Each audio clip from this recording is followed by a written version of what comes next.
tiger. Tiger.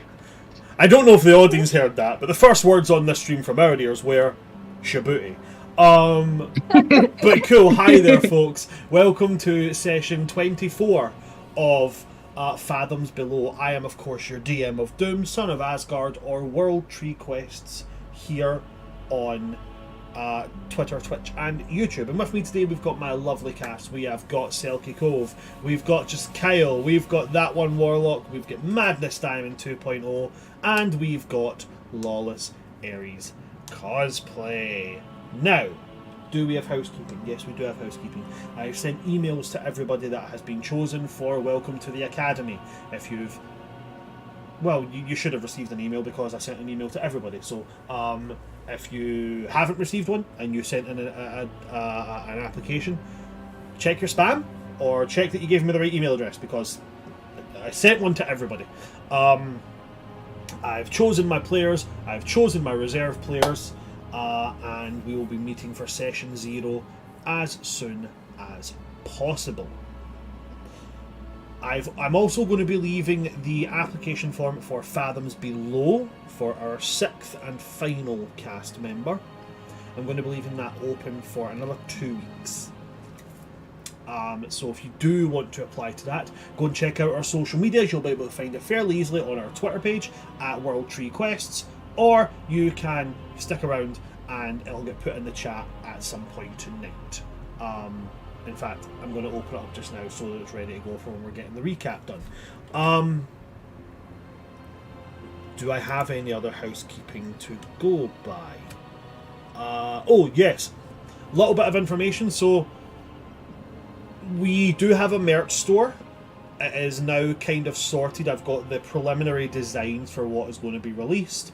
However, if you see the store open, because it has been kind of opened up before, made public, and then it kind of stopped for a little bit, and that's because I kind of stopped sharing the link so I could get images and such made correctly. If you see it there, just so everybody's aware, I will be cancelling any orders that do not come from cast members, because the initial run is going to be so that cast members can get cast hoodies. That's going to be the first initial run. After that, we will be starting a run of 2 different designs. One design which is the World Tree Quest logo on the front of a hoodie, and has the catchphrase on the back of it, "Where will your adventure take you?" And the other one is going to be "Do not pull a finny" design, which I have completed. It is a flaming D20 on the front with the 20 facing up that says "Do not pull a finny," and on the back of it is a flaming D20 with a 1. Because that's pulling a finny in its ballsiest. So yeah, do keep your eye out. That is going to be coming. All proceeds that come from that are going to be going towards our artwork. And I am looking for an artist to utilise their art and their art alone. So if you know any artists, or if you in fact are an artist, please drop a link into the inbox of our Twitter page at World Tree Quests. I would love to hear from you. Other than that, I got nothing. So I'm going to move directly on to our recap. So, guys, what the frickety frackle fuck happened last session? We talked to an anemone. Honestly, one of the most wholesome interactions that's ever been had at my table. There was talking to an anemone. It's the only important thing that happened. It's fine. That's it. That's the only important thing. Yeah, pretty much. And Reaver played the bongos. That was also very important. It was very important.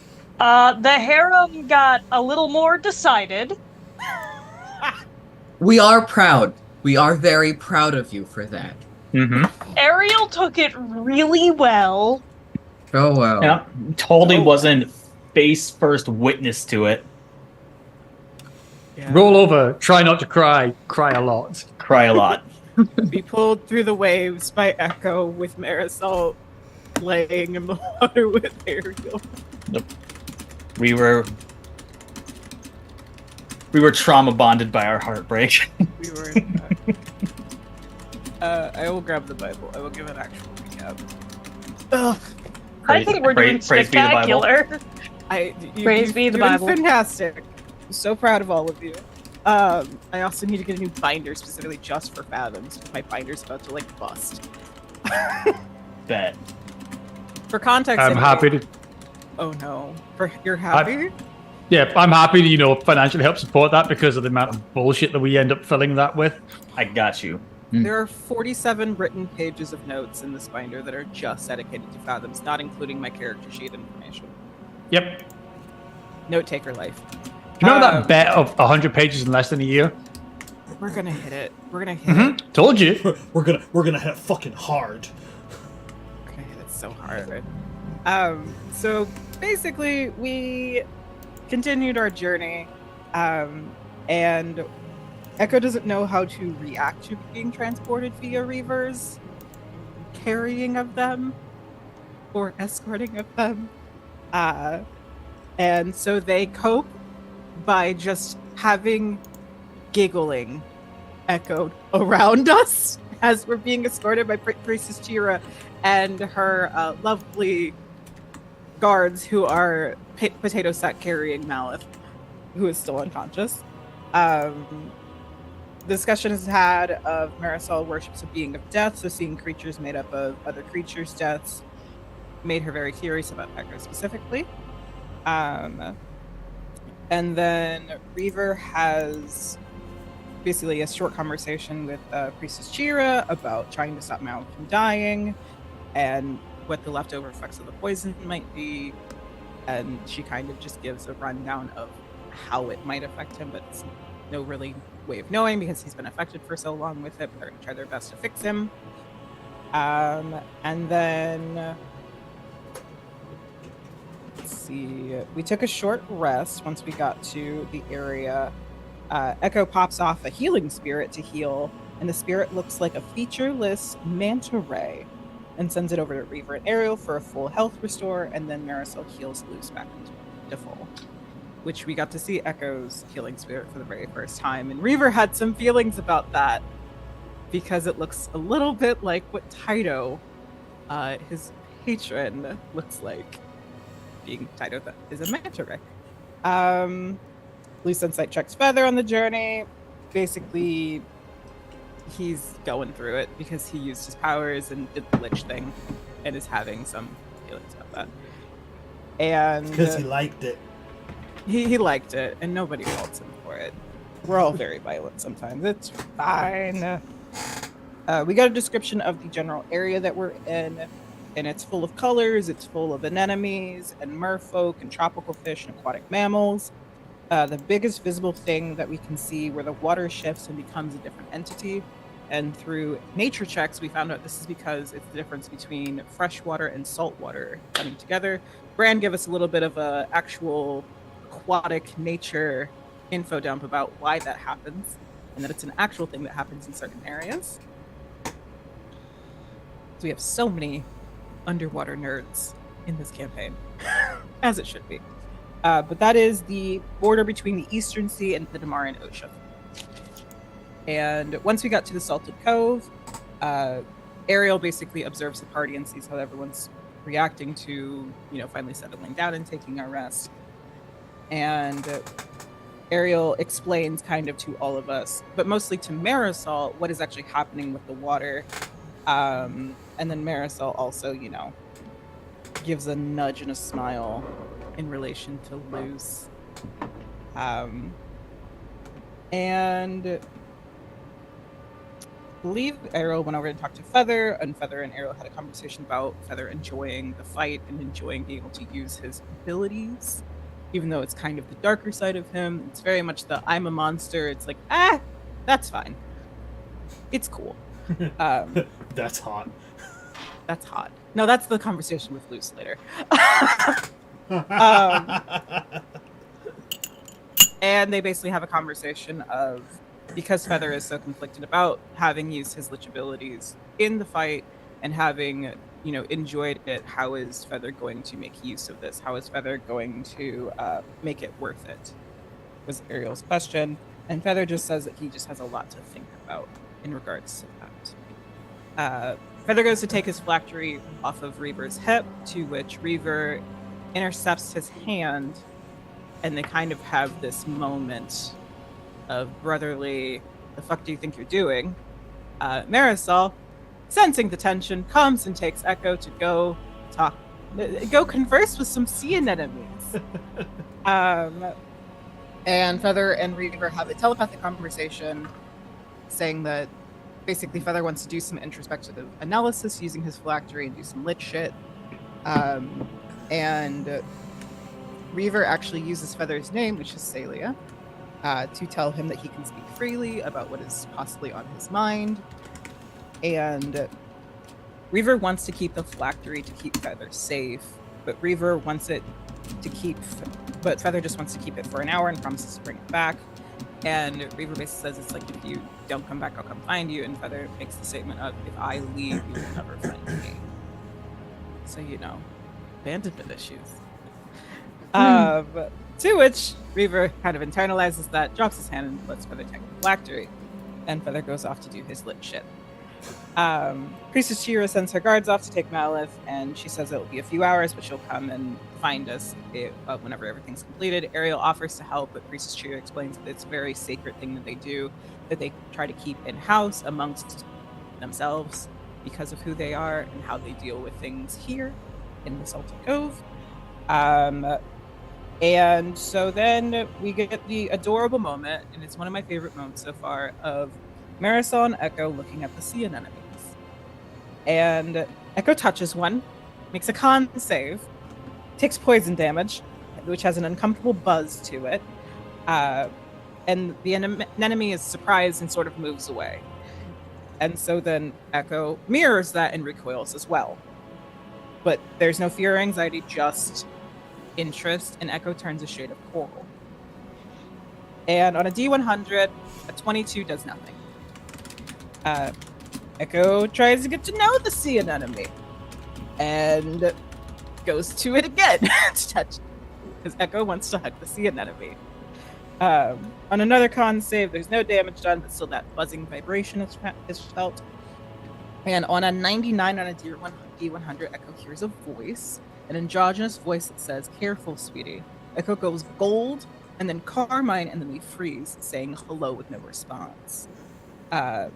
And so then Marisol asks Echo if they were talking to her, and Echo says the sea anemones can talk. To which Echo ritual casts speak with animals on the sea anemones after we all decided that sea anemones are in fact animals. Priestess Chira does in fact leave and says that she'll come get us when everything is done. And then we get to the general, what is the party doing? Marisol and Echo with the sea anemones. Reaver has basically taken up to a spot. Ariel's taken up to a spot. Feather is doing lit shit with his phylactery, and Luce is just kind of coming back once she realizes that Malith is in safe hands, hopefully. So Luce and Reaver have a conversation. Basically, Reaver asking Luce, it's like, if I asked you to drop everything to go after Feather, would you do it? If calling off all of the other things that we have going on. And Luce says, what the fuck are you talking about? What did you do? And Reaver's like, answer the question. And Luce says, of course. But this is also prompted by the two of them headbutting each other. Because siblings. Yep. Yeah. It's how you communicate. Get it through your head. Literally. Literally. To which each of us takes a little bit of damage, but not too much. They do have a conversation in regards to what does Luce want. Luce wants nothing more than to go back to Drift, but also needs to figure things out with Malith. Wants to have a one-on-one conversation with Malith, and Reaver grants her that because it's in the best interest of not only her, but also then the rest of the crew itself. And they also talk a little bit about what would happen if Feather left, what would happen if Luce left, and trying to keep everything together. And so Reaver then heads into the village. And so we go back to Ariel sits watching Feather, and then we go back to Echo and Marisol. The ritual speak with animals is cast.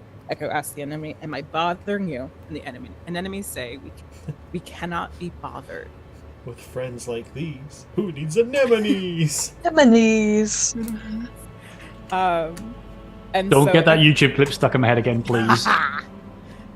Echo shares with Marisol that they can in fact talk, but they didn't speak to Echo before. They're told that it's an Echo thing. So we don't know what that androgynous voice was. So we'll find out eventually. It's fine. And then Echo clarifies, it's like if they wanted, did they not want to be touched? And they said that they don't not want. They're very simple creatures. Echo asks if Marisol wants to dance with the anemones, and sharing that the anemones are like Echo. And so after a little vibe session dance, Marisol, with the steel chair, asks if Echo knows that they change color when they feel things, and Echo didn't know. They know now. Echo doesn't know if they're part cuttlefish because Marisol had asked, it's like, were you always like this? What happened?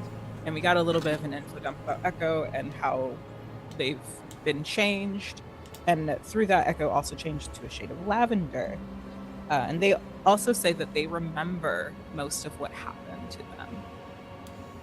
They remember the different operations that they went under.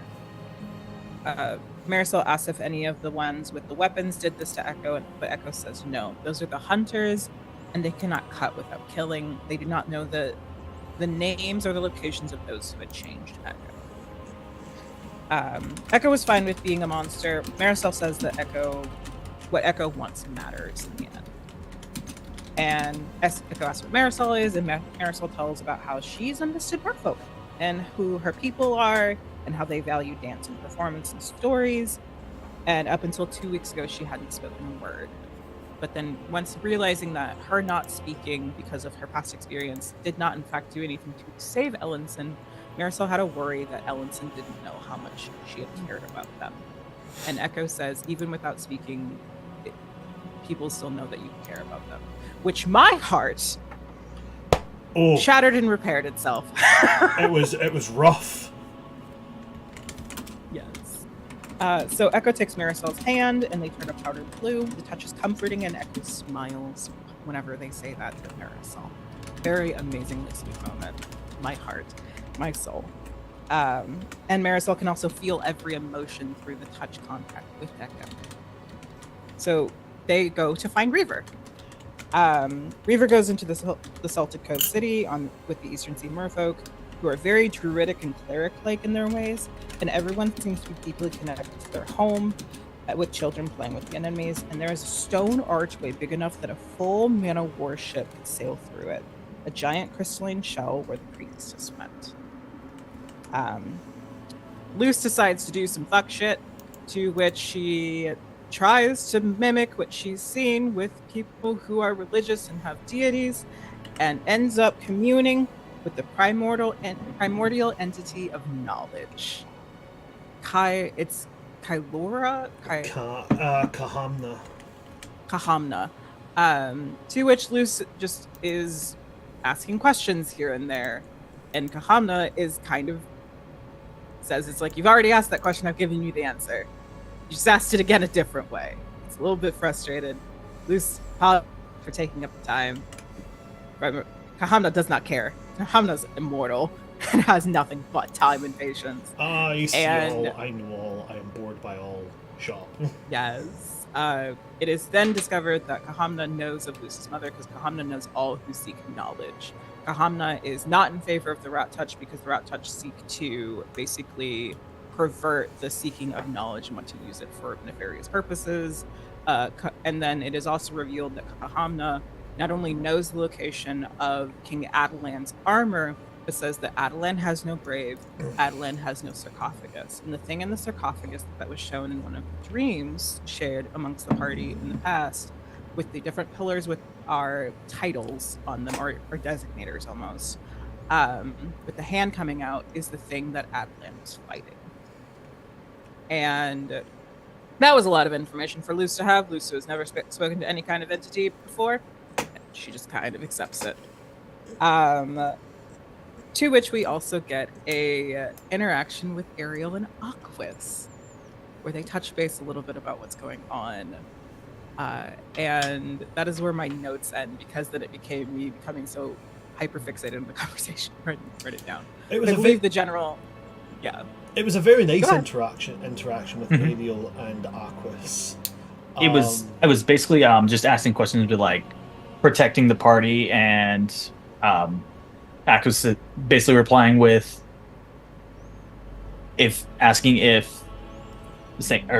saying he would continue to give these powers so that he could continue to protect the people he cared about. I just finished watching it, damn it. Later went on to ask about, had this whole conversation about opening up to the party. Ariel still working on that, still was brought about how he's letting people open up to him, but refuses that same interaction from other people in a very hypocritical way, kind of. He very politely pointed out that Ariel's being hella hypocritical. Oh, absolutely. And then the last question Ariel asked was if Aquas knew where like Ariel actually came from, not in a sense, not in the same sense as the rot touched, but before that. And Aquas doesn't know, but knows of something to put him on a path to finding the answers. To which Ariel declined. Is not ready to start opening that chapter of his book yet. And then, Diamond, what happened then? And then we were going to regroup everyone together, but we first needed Feather back first. So Luce, after finishing the conversation with Gahamna, stood up, crossed her arms, and basically just stared at Feather and waited until he finished his lit shit. Feather then comes towards Luce, asks if he tried to walk past her if she would stop him. She says no, instead sidestepping to allow him to pass, and offers him her hand. Upon taking Feather's hand, she pulls him in close and hugs him, making sure that the hand she had offered was not the one that Feather was holding his phylactery in, instead just taking his free hand. And so then, upon them hugging and the two of them kind of relaxing into each other, Luce tells Feather that she has two questions. And he's very intrigued by these questions that she has. First question being, did you know that there's a primordial entity of knowledge, which Feather did not know and is very interested in? And then the second question being, Luce asking if she could kiss Feather. To which Feather monologues, beautiful monologue, because liches have riz.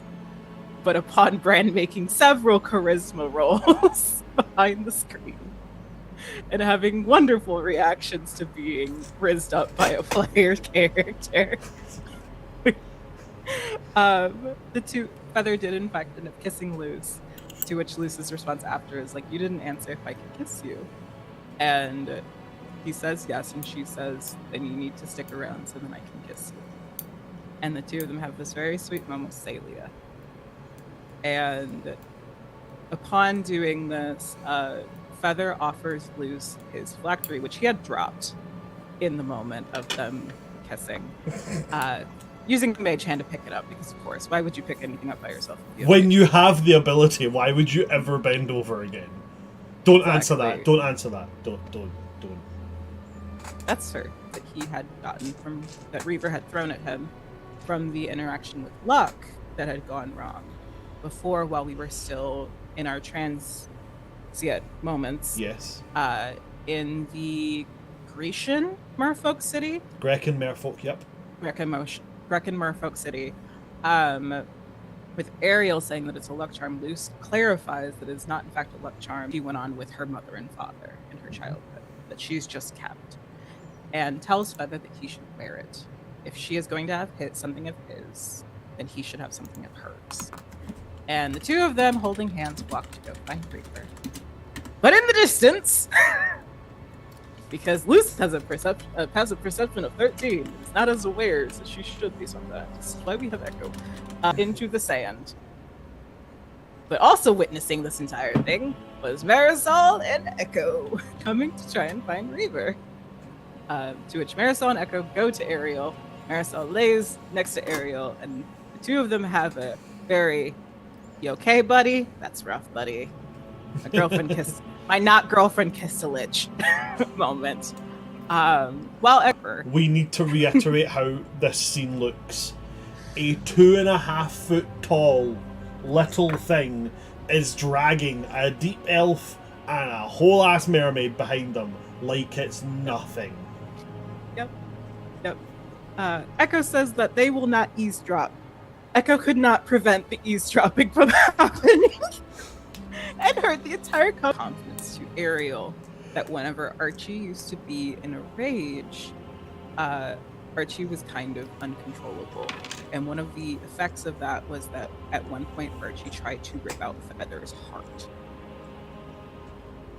And confiding in that, and that Ariel is not afraid of Luce, Ariel is afraid of what Luce might do if getting lost in that. Be with someone else. And Echo overhears all of this and is now a little bit weary of Luce because of this. Go proper to where we find Reaver with a drum. Playing and starts Jimmy playing Buffett cover songs. Margaritaville. I wanted to play. I always want to put the. I wanted to play Get you the guys infamous something. moment. I wanted to play you guys something that would embody this party's feelings towards each other, but I don't know how to play the bongos all that well. So anyway, here's Wonderwall. Bongos.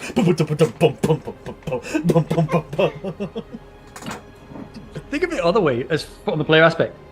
Hand holding and Echo dragging the other two is like, what the fuck happened while I was gone? Not to mention, I need to point this out because I find it absolutely adorable.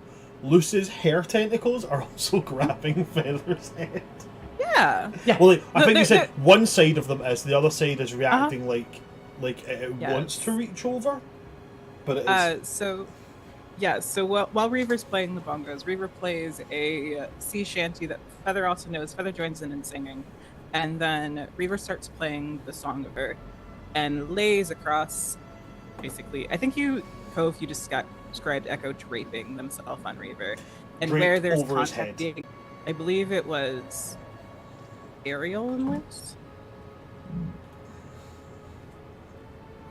Yes. There you go.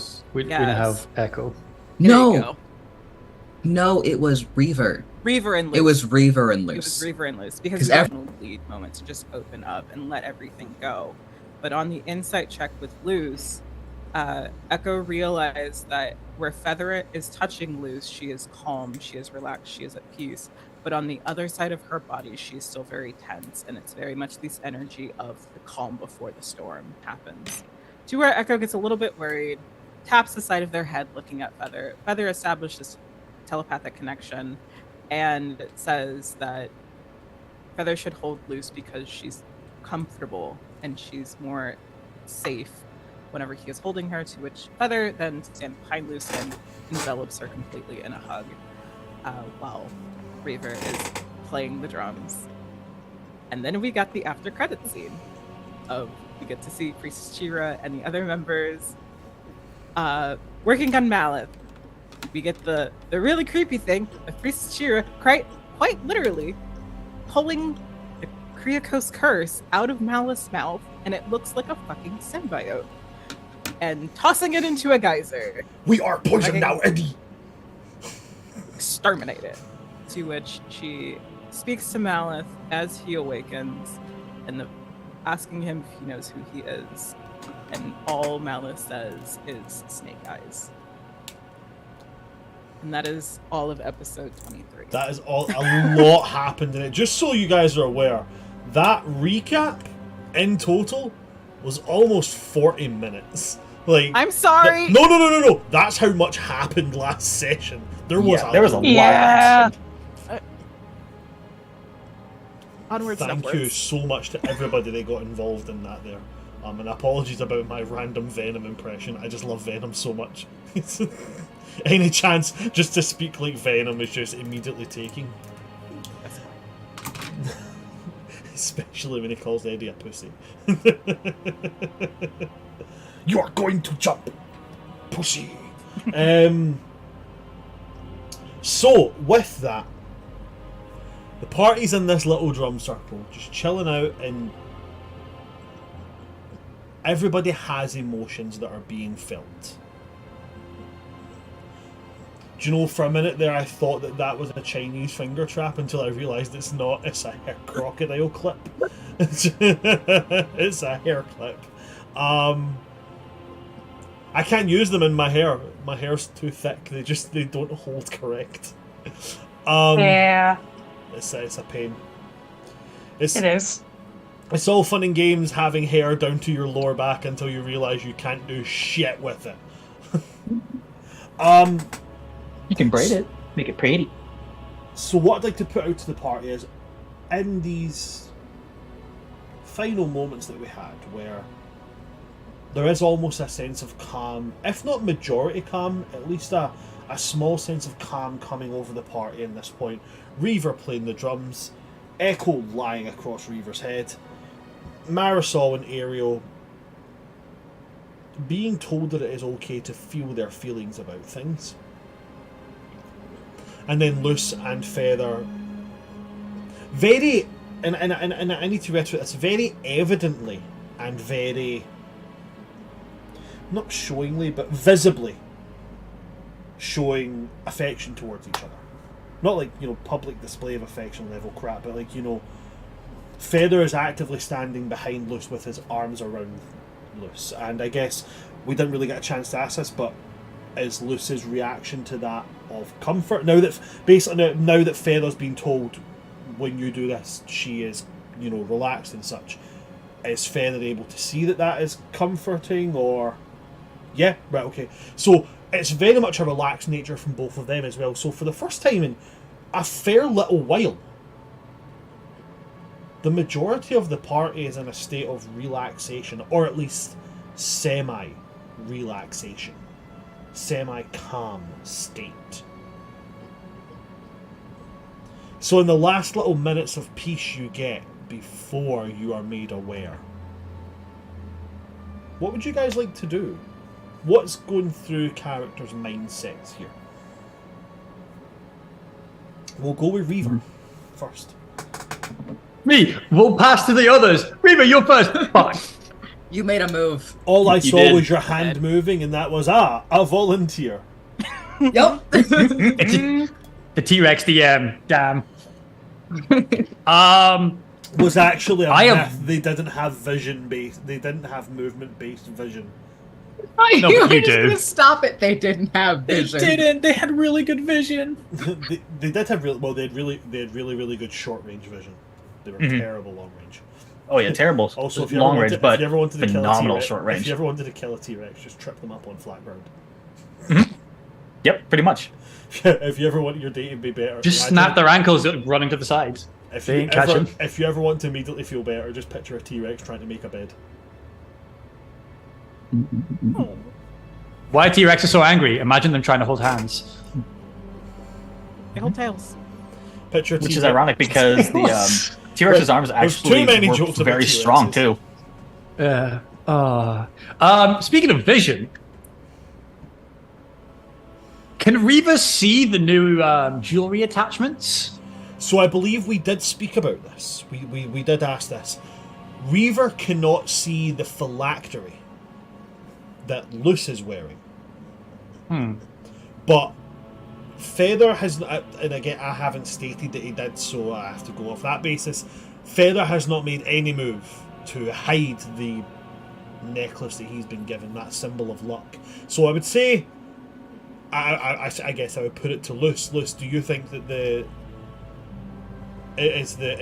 phylactery visible, or is it, tucked underneath? No, the phylactery is not currently visible to Okay. anybody. So you wouldn't be able to see the phylactery, but you would be able to see that he is wearing that symbol of luck that was that was given to Luce.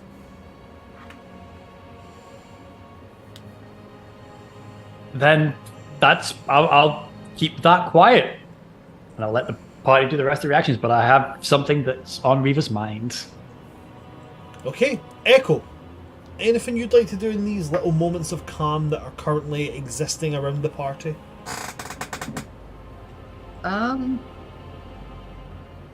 Luce is now much calmer with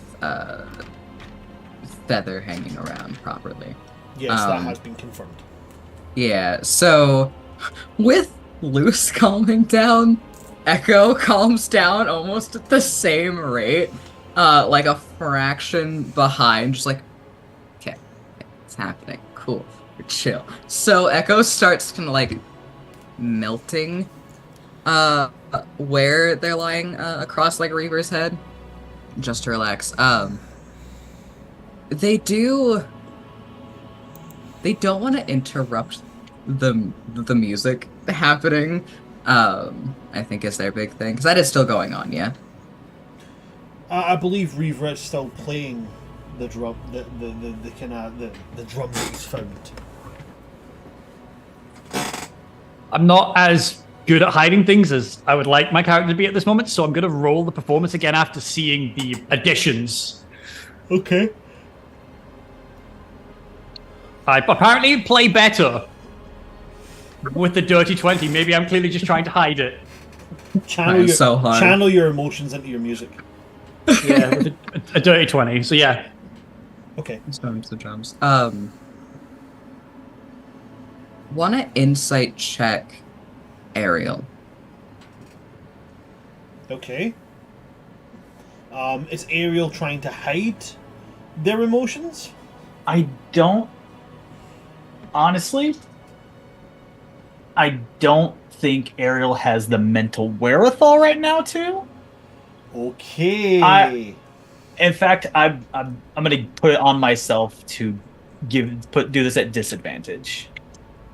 Okay. Because, yeah. So in that case, if you're not trying to, if you are not trying to hide your emotions, what I would say is that's going to be I think I would put that down as a performance check. Okay, rather than deception. So if you roll me a performance check at disadvantage. Yeah. Oh, don't you worry. It's a 12. Okay. I rolled shit. So Selkie, DC 12 for Ariel. I got a 15. Okay. So Which is shit considering I have advantage and a +8. But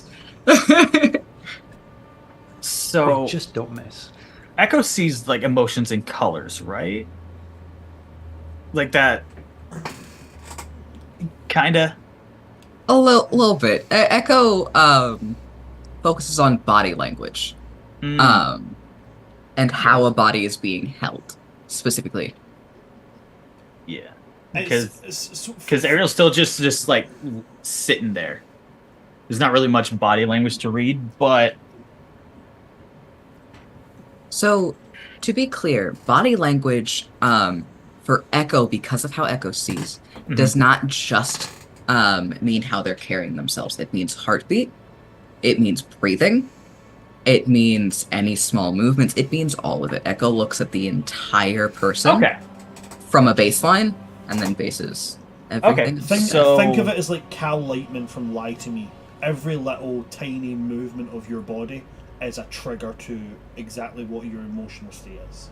Got it. Okay, so Ariel's breathing is very steady, but his heart is nonstop. I hope so. I mean, like, it's fast, rapid. No, that was a fault on me, but no, his heart rate is rapid. And you pick up that his eyes are, like, flitting, like, going back and forth and all over the place. Ariel's very deep in a multitude of thoughts. And, you probably pick it up that it's just a spattering of emotions. It's cycling. There is a lot Ariel's thinking about at the moment. And not a lot of it's good.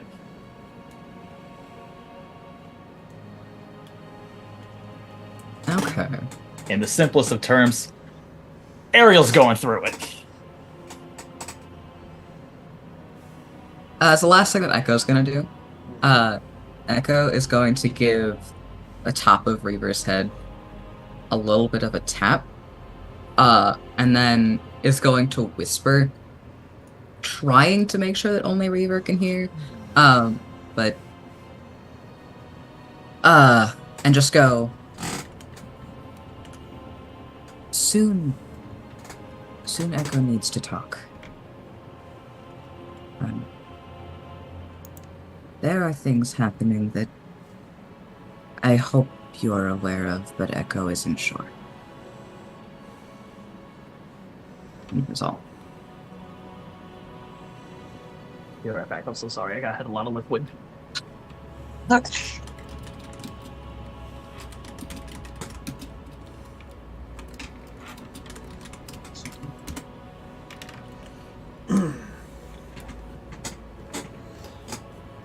Oh,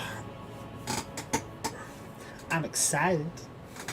Shit's gonna go down today. Yeah, it is. It'll be fun. If you're looking for a response from me, I'm letting the other players get their emotion things out because I don't want to be like that. Oh, how would we react? I've got an idea, but That's fine. please Tom. pass on to the others. Yep. Did Tom say where he was going? I think I missed it. Bathroom. Ah, right, okay. They have been keeping up with the self-hydration. Smashing, good. We love to hear it. So Selkie, that was the last thing that you wanted to do, yeah? Okay.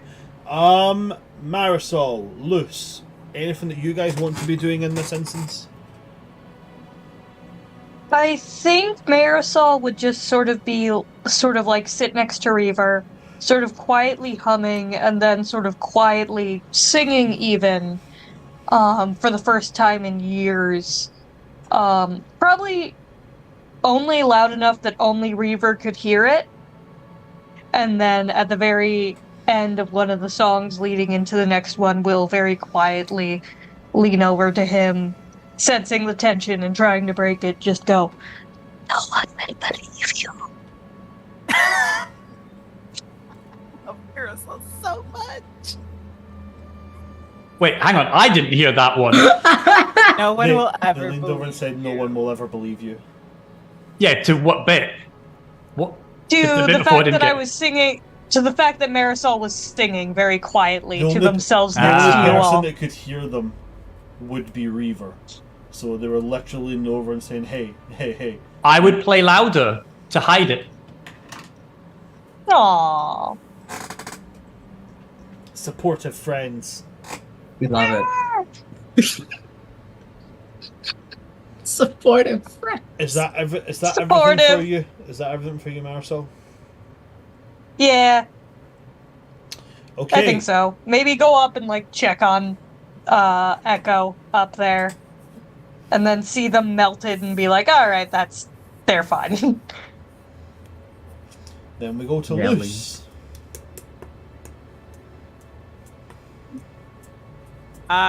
Luce is pretty content in this moment and is just going to like just lean her head back on the Feather's shoulder, and the tentacles kind of just do the thing where they like scarf around to the side of Feather's like shoulder on the other side, and they do like basically wrap and play with the cord of the medallion. And her attention's mainly just on this like performance that Reaver's doing. Is she's very impressed of how well Reaver is playing. 'Cause I don't think she's ever seen a Wreckborn play music before. Nah, it's not not many of the common. Wreckborn that are commonplace around about are as young as Reaver. So the Yeah, ability to play any kind of instrument is generally far gone from them. Or any want to play any kind of instrument. Yeah. And so she's just kind of making a note of that behavior as, oh, well, you know, this makes sense because Reaver's Reaver. Reaver's still a person. Mm-hmm. And just sort of like making note of all of the very like person things that Reaver does and has done over time, especially since opening up more to everyone. And That's kind of just where her attention is right now. Like her hands are interlaced in Feather's hands around her, and like her fingers are tapping along with the music, even though it's unfamiliar. Just getting the rhythm of it almost, or attempting to. And that's just really where she's at this moment. Okay. Then on that note, what I'm going to do is, because I believe Tom has passed on the bug, I have to use the bathroom quickly. So if you guys don't mind holding fire for like 2 minutes while I jump to the bathroom and quickly relieve myself, I'll be back in a moment. I do apologise about this. I actually kind of also need to use the bathroom, so this works Bam. out. Quick break. Quick bathroom break, everybody. Tom, once again, a move forward. trendsetter in the We're not D&D going to be community. right back soon screen. We're just going to, if anybody needs to use the bathroom, go do it. I We apologize. should have done this before we left, guys. What's funny is I did. So now that we've got chaos, and you're all alone with us, let us know what questions you have. What chaos can we cause for DM? Let us know. Gosh. Yeah, it'll be fun. It'll be fine. It'll be Hi. Everything's going to be. Tom? fine. Yes. At the rate you're going with this character, which I adore, by the way, you need fake nails and a pumpkin spice latte for the amount of tea and gossip you keep spilling that you shouldn't be spilling. Yeah. Mm, Yeah. yeah. Yeah. Ariel has a gossip blog. Mm-hmm. If that was a thing, but Ariel's Gossip Girl. It's Yes. It's unintentional too. Ray says that Fran's gonna turn the game around if we don't behave. No, that's later. That's whenever. Oh. That's later. Oh, don't worry. There are terrible things cooking in this brain. Don't worry, they're bubbling nothing. on the surface too. Oh boy. Oh no. I think I've mentioned what Ariel's thinking to one person. Yes, you have. Mm-hmm. It's not great. It's not great. This boy needs therapy. Luce is fine. Bad. Luce is totally well adjusted. It's fine. Yeah. Don't ever lie to my face again. Right? Hey, speaking of lying, the pirates' codes? Oh, We boy. now know it now. It's Yep. a thing now. You know what? Speaking of which, here, have a baby. A baby. My baby's screaming. Is your baby? Play your swingers. Have baby. Who needs therapy when you have D&D? No, the problem is when your D&D characters need therapy. Yep, exactly. Exactly. What's that Can like? you have I wouldn't know. Can you have a D&D character that doesn't need therapy? I Yes. think they just go hand in Yeah. hand. Well, Yes. no. I I have one. I have one. I have one that I get to play in like 2 weeks. I love that we're all here like, one. One. We have One. one. I have like 8. Are they player characters? No. Are they NPCs? Absolutely. If we're counting NPCs, I have a whole world of them. Yeah. Oh yeah. Yeah. Yeah, same. Or more NPCs. I don't know, but no. The count for an NPC is they have to be met and actively interacted with the party. We can't be pulling there's a whole world of normal people. No. They have Okay, to have I dealt got- with the chaos. I got Get one. there. It's an NPC in my world who's a general. He's a barbarian, a massive Goliath barbarian named Dave. I know what you're referencing. Oh no. This isn't the character that I've made. It's when I first started D&D, I made this is the second character I ever made. This was a member of the party, and I've continued that shit and made him an NPC. And yes, his name was Dave, the barbarian. Oh, so good. Yep. Back in Okay, 4th good. edition, had an AC of 33. Ooh. Yeah. You are not hitting this man with anything but magic. Oh, a baby. Oh, Another baby. baby. An orange baby. The orange I lift- baby. I The orange lift baby the that's not a tiger. chaos gremlin. No. Don't get it twisted. No, she's just noisy. Mm, Am I She's- wrong? Am I wrong? She is noisy. She is also known to try and jump up on furniture and slap her entire body against the bird cages at 3 in the morning. And then Selkie orange comes in cat. with a noodle. We getting A a noodle? noodle. Are we getting a Tiger's Get a comedic noodle. timing for meowing when we're about to start or when there's a moment just breaks me. It's so good. It's a bandit noodle. It's a bandit noodle, and I know, I swear to God, Tiger can understand what's going on because she's so good at it all the fucking time. Selkie, as a zoologist and an expert, I need to tell you that there's something wrong with your dog. That's a long boy. No, that's not a dog. It's a noodle. That's a long boy. It's a long boy. It's a stealth noodle. Is that bad taxidermy? That's a fur He's rocket. way too big. This is Dio. Oh, That's a missile. Missile That knows where it taxidermy is. is like a third of his size. Eventually, I'll remember all of you. I always just remember it because of How I Met Your Mother, and it's like, it bit me on the eyelid. That's how they kiss! The missile is EP. The Ferrets missile is are, EP. The missile knows where it is by subtracting where it is from where it isn't, from where it is, from where it isn't.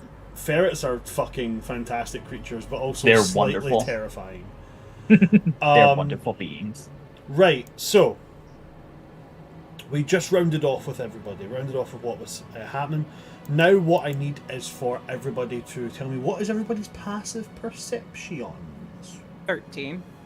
Oh, I think the entire 18. party is 13, except Selkie. 14. Except for Selkie.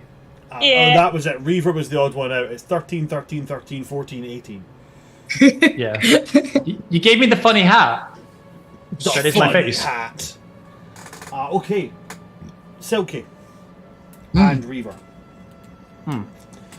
You guys will both see, just from your peripheral visions, or I guess Selkie, you will feel them move into the space. The High Priestess Chira is moving towards you guys. She's coming from this large structure that you are just about, 40 or 50 feet away from. This large, it looks like a large shell that has had some kind of natural undersea stone constructed around it to kind of make it into a bit more of a livable housing, so to speak. But yeah, you guys can see / feel High Priestess Chira coming towards you guys. What would you like to do?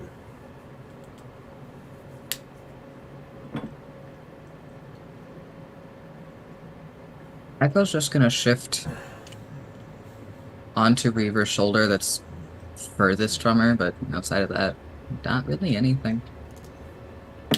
Okay. Reaver, any The body reaction? keeps... No, not mute. Good. The body keeps playing, but because fucked up skeleton thing, the head's just gonna snap to look at them. Okay. As she gets close enough to the party, she goes, well, there is good news and there is bad news. Which would you like?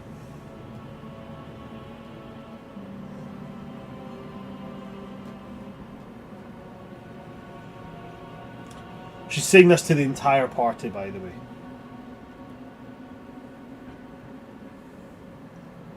Man, if Reaver wasn't a serious character, I'd be playing the ooh bongo drums. Anybody have a reaction to it? I'm gonna ask for the bad news first. Okay. She says, bad news is his head is like spring that has been stretched too far. Might not spring back all the way. The good news is he will live. And he will eventually remember everything.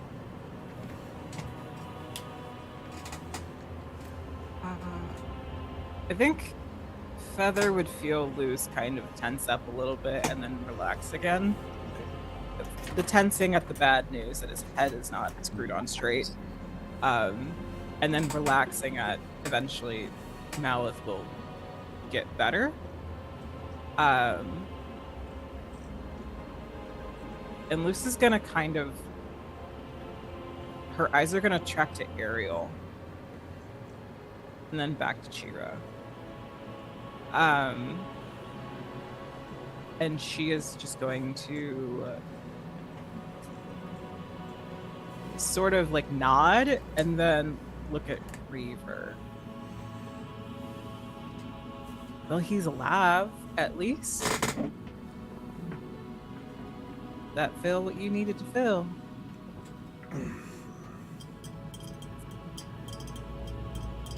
I believe that should be the oath completed. No animosity from me. And then back to drumming.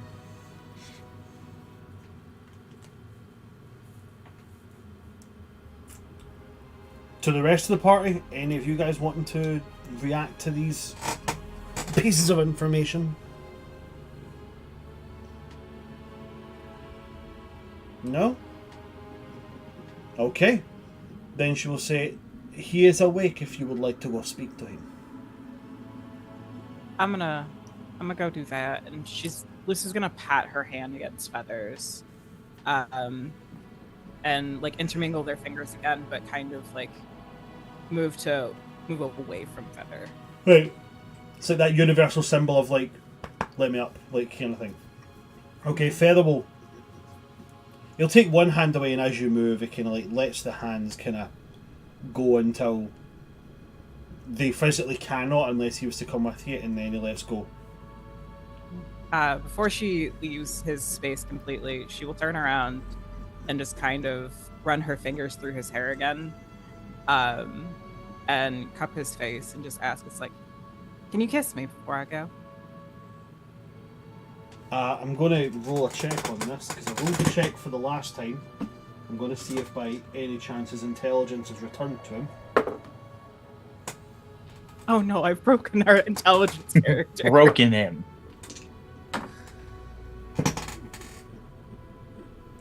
He's going to go,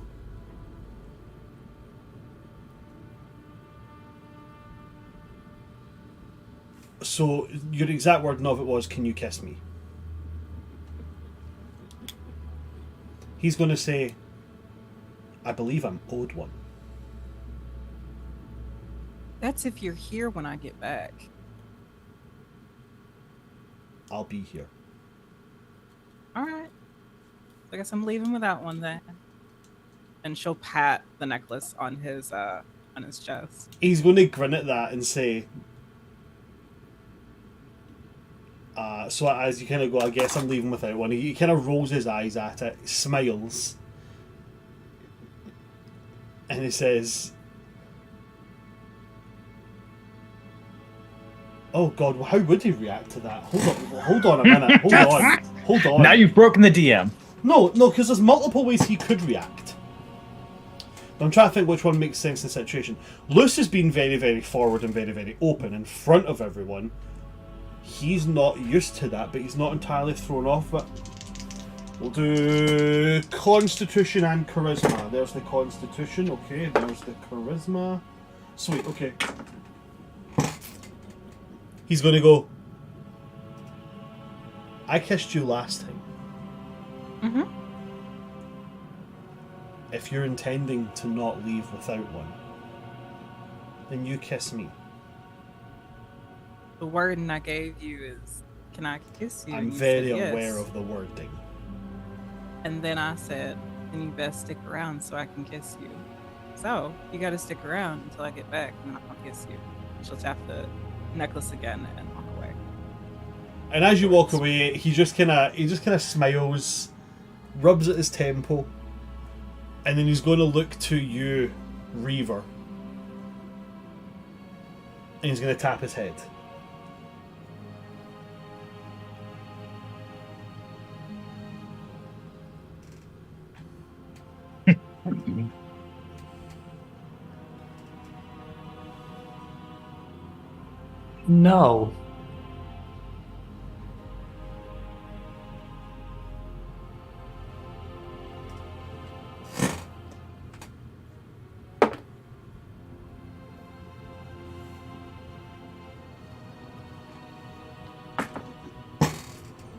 He's got this kind of relaxed stance as he does it, where he's kind of like leaning over, and then he taps his head. And when you say no, his reactions, I don't know how.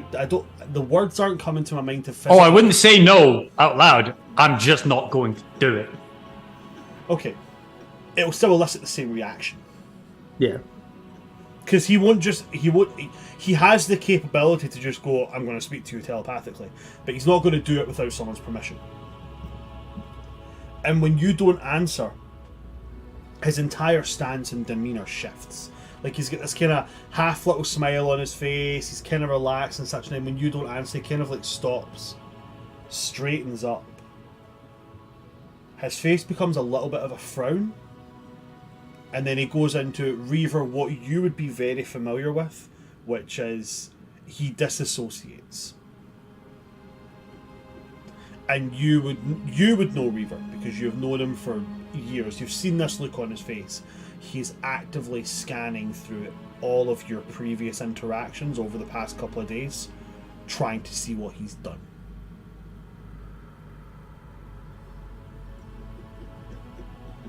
But that's everything for him.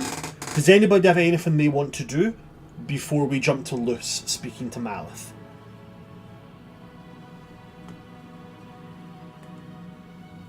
No? Okay, yes. We've got an Ariel. Right, Ariel, what do you want to do? I think after about like 10, 20 minutes, Ariel just stands up and just says, I'll be right back. And walks away. Towards the building or further away? No. Opposite. Opposite. Further away. Okay. Like into the city, if that's a possibility. Oh yeah, most definitely. Most definitely. In fact, yeah. I mean, you're kind of south central of this little kind of large town, so you can walk in any direction. Oh yeah, Ariel's just gonna go into the city and try and get lost. Fair. As Ariel dips off, there is 2 very quick taps on Reaver's head. And once again, it's in a dipped whisper of, it's in a bad headspace. Just so you know. And then, that's it. Man, can I have an echo in real life? This is so helpful. Right? Right? I think you are the Echo in real life. Why is this party just Guardians of the Galaxy? I've never seen it. Echo Rocket? No, Echo's Groot. Echo's Mantis. Yeah, Yep. Echo's Mantis. Yep. Echo's Mantis. Echo's Reaver Mantis. is... Reaver. Drax. Reaver. No. Reaver's. Oh no! Wait. No. Yeah. Reaver's Drax. Oh wait. No. Wait. Hold on. No. Marisol is Groot. Right. Ariel is Rocket. Standing here in a circle like a bunch of jackasses. Like a bunch of jackasses. Luce is either Drax or Gamora. Both Drax and Gamora, depending on how she's feeling. Magically, Luce is Drax. Combat-wise, Luce is Gamora. Okay, so Echo, you've made Reaver aware that Ariel is, not in the best of spaces right now. Reaver, anything you want to do after being informed of this? Again, I wanted to get the other players the moments, and I was like, Reaver, I'm like, You also need to get moments, ya clown. I have one set up, then I'm like, let the others have this first. Listen, don't you raise your voice to Yeah, me. but we want to know yours. Don't you raise your voice to me, ya bag of smash crabs, right? Alright, that's plenty. There's no need to bring the crabs into this. Shite back if you don't. Right, that's plenty. Shite bag if you didn't. Shite bag if you didn't. just get shite bag if you didn't, half an American. I'm not gonna let this down. I By don't. two of them. You taught it to me. Right. This is the consequence of your own friendship. So, Reaver, This is so there something Reaver would like to do in this moment? in the immediate moment, no, because they're mulling over something previously. But they keep getting new bits of information fed in, and it's very interesting. But yeah, no. The moment I'm looking for, I'll let you know the context, is I'm going to ask Marisol something if Marisol doesn't do anything, and if Chira is nearby after Luce goes. Okay. Marisol's not really doing anything, so go right ahead. Okay, so then I guess what we're going to do then from there is we'll go to Luce, we'll do the Luce and Malith, then we'll do Ario, and then we'll come back to Reaver for Reaver and Chira / anybody else that he's looking to speak to. So Luce, you are taken to where they have set Malith down. And he's sitting up, he is awake, and he has this small blob of bubbling brown liquid in his hand, which you understand to be a form of, like, tea that's made down here. And every now and again he just kind of brings it to his mouth and drinks a little bit of it and shudders a little bit. And then when he sees you walk in, he goes, I kind of had a feeling you'd be the first one to come and speak to me. Of course I fucking am. God damn. Oh. And she is going to walk towards his side and basically just carefully, very carefully, envelop him into a hug. He puts his arm around you and he gives you a hug back and he's like, I didn't have you worried or nothing around, did I? No, I only vocally called you an idiot and threatened your livelihood a couple of times, which I am now aware that you were awake for, at least mentally, and could hear it, everything we were saying. Well, yeah, I could, but it was hard to differentiate what exactly was real and what was fake. Like, for instance, right, true or false, we have a new friend who has apparently eaten people in, like, directly rapid attacks. Correct. Okay, true or false? Ariel is now half narwhal? False. Right, okay. See, now we're getting a baseline established here. True. Marisol speaks? Very true and very interesting, and honestly, I love listening to Marisol talk. I think it's one of my favorite parts of, knowing her. Insight check. Okay. I'm not lying. What do I roll for this? No. You make an insight check on Malith. If you'd like to. Okay. If you'd like to. I'll fucking take it. I'll fucking take it. Fucking take it. It's not great. It's something. 12? When you say true, he smiles a little bit. Like a wee... He's I'd like, be concerned about that. should you be concerned about what? You laughing. Oh, no, sorry, I think it's funny that Marisol spoke. That's it. Insight check. You can insight check if you want. Oh, this one's a lot better. 16. As far as your perception allows you to see, he is telling the truth. Alright. She'll take it. She is going to sit next to Malith's bed, whether it be on the bed with him or whether it be like next to it, how she usually sleeps. Okay. Where it's like her back's up against it and she just looks up. So is she on the floor next to him or is she in the bed? Oh no, there's space to sit on the bed. Okay. Then she's gonna sit on the bed next to him. Okay. And just put her head on his shoulder. Swivels his legs around in order to be sitting in a position that you can put your head on your shoulder. And as you do it, he goes, "A rare show of affection by Luce. What have I done to deserve such an honor?" Oh, I just want to be comfortable when I interrogate the fuck out of you when it's just the two of us. See, I knew it was going to come down to something like this. Right, okay. What do you want to know? No, there was no blinding white light. No, I did not see God. And to be perfectly honest, rather boring. Did you die? I have no idea.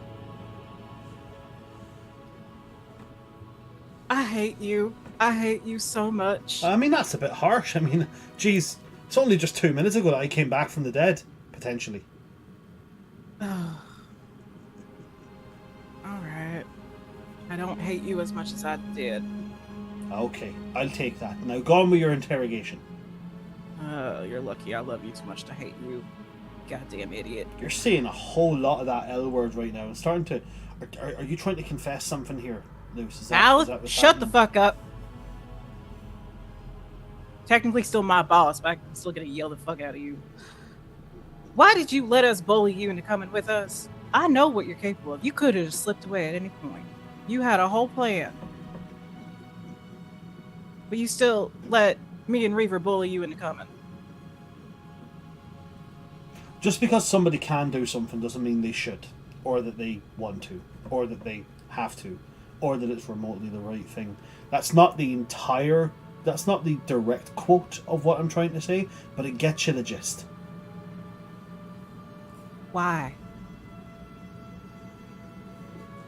I wanted to make sure that you got back to Drift. Well, it's been a lot of not getting back to Drift lately. Why are you trying to make sure I get back to Drift? Just because I care about him? But that, and also that's what you asked me to do. Make sure Drift was okay. And the This best way is to me do that making sure he's okay. is putting me back with him. Yep.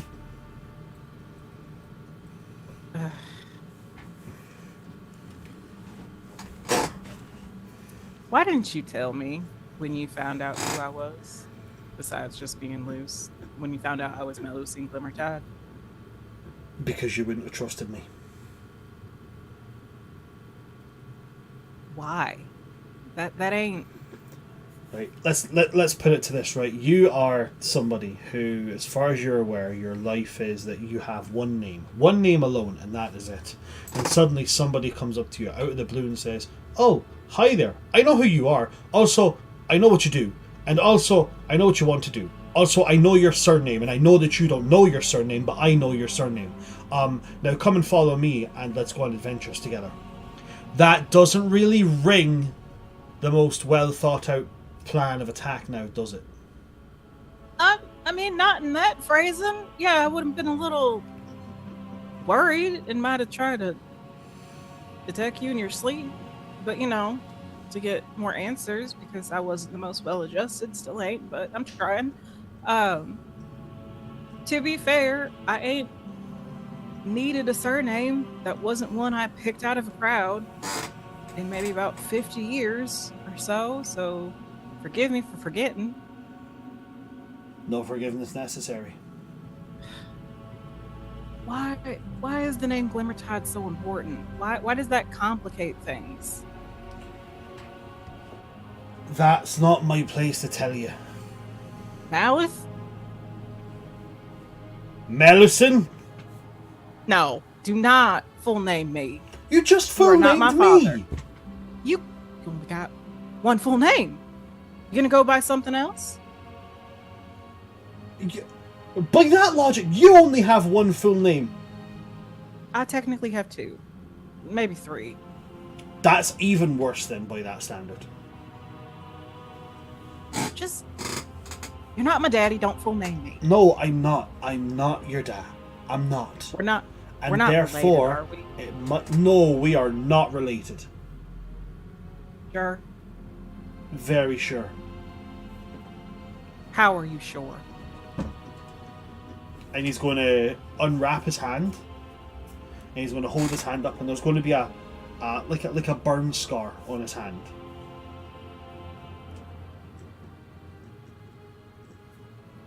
And it's in the shape of the it's in the shape of an old elvish rune. The rune stands for unity.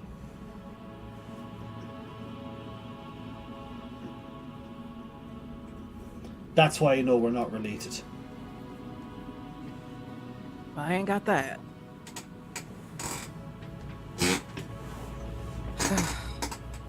Will you tell me at least something about the Glimmertides?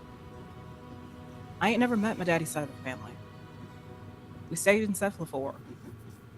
Okay, I'll tell you something about the Glimmertides. You have cousins on the surface.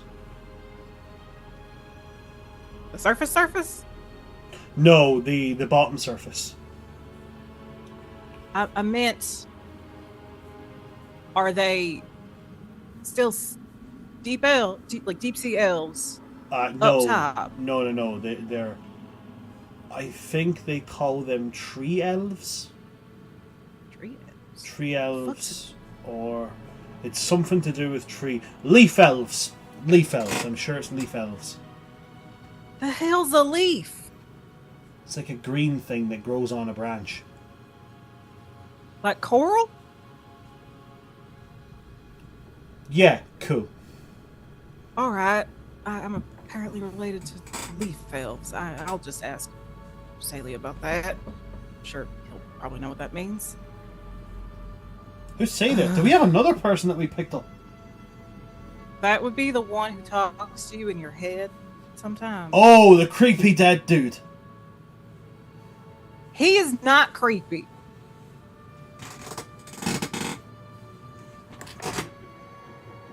He's a corpse. He is not creepy, and he's walking around technically Reaver's corpse. No, technically Reaver Technically is... Drift's a corpse. Technically Reaver is an antique. I don't think Reaver's old enough to be an antique yet. Drift's an antique. He might not be, but I can guarantee you his left leg is. I mean, you might be right there. I don't know. I would have to check it, but it's fine. Archaeology's basically just collecting old shit.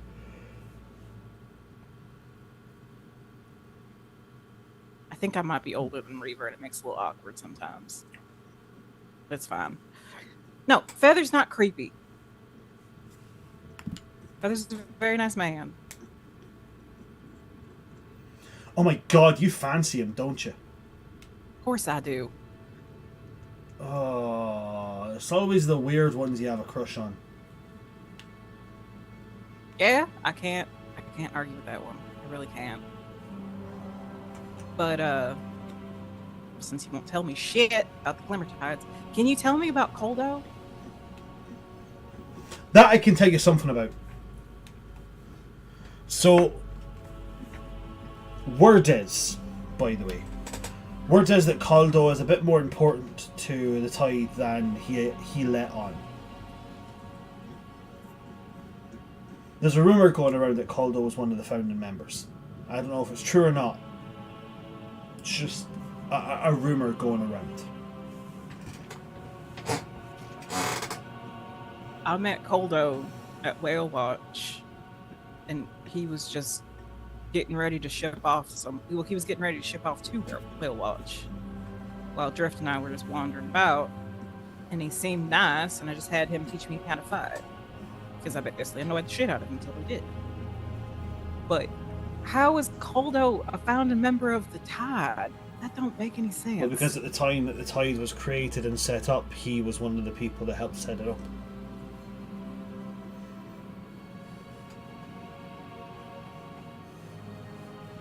I thought you were one of the founding members of the Tide. Not that I can recall. Well, apparently your brain's been scrambled, so you might remember something down the line. Maybe. Who knows? Right. Well, what the fuck's up with Mother of Pearl? That you said something that means somebody did something important for you? Yeah, like a grand thing? I know it means something, but I can't. I can't remember.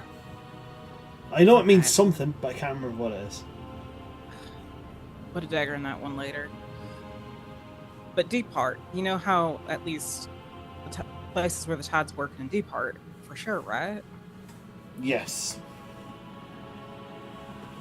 I know how to look for those places, but you know, if you got somebody pointing me in the right direction, might help. We have Someone's hiding out contacts. somewhere.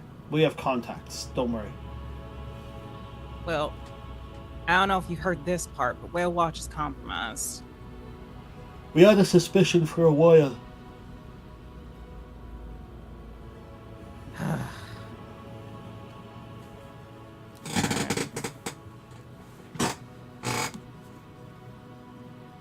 What happened to the? Were you run? You said that you haven't seen the people that you were running with usually for a while. What's the last thing you remember all of y'all get together to do? Besides the whole going to the creepy temple and you getting mind fucked magically. I remember us being outside Whale Watch, on the edge of the descent. I remember us daring each other to see who could swim down the deepest. I guess I swam too deep.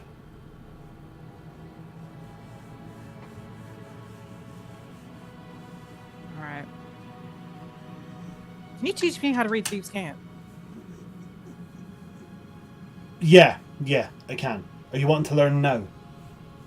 No, not right now. Your Okay. brain's scrambled still. Well, yeah, I can teach you. All right.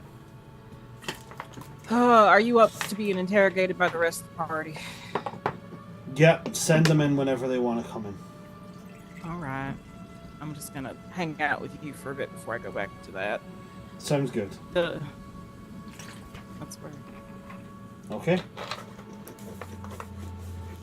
I've only just realised the time now, guys, so what I'm going to do is, with the conversation with Malith coming to a resolution, I'm going to say we're going to take our 50-minute break. When we come back, we will be going to Ariel, and then we'll be going to Reaver.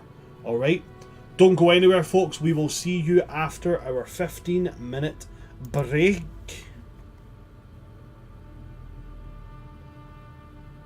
Once this works, at least we will. Alright.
Ha! Howdy ho, guys, we're back.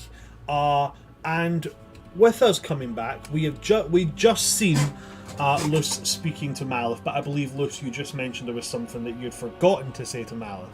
I'll just have it be that whenever she's just hanging out with him, she's gonna breach the subject of like. Are you sure? Because we can do it just now. Nah, it's fine. She's just gonna poke fun at him, and she's gonna keep with the friendly flirting that they usually do, just to add consistency to it. Okay. Then we go to Ariel. Mm-hmm. You're walking around Ariel in what must be the weirdest town you've ever walked in amongst, because there are no buildings. These merfolk apparently seem to live inside these anemones,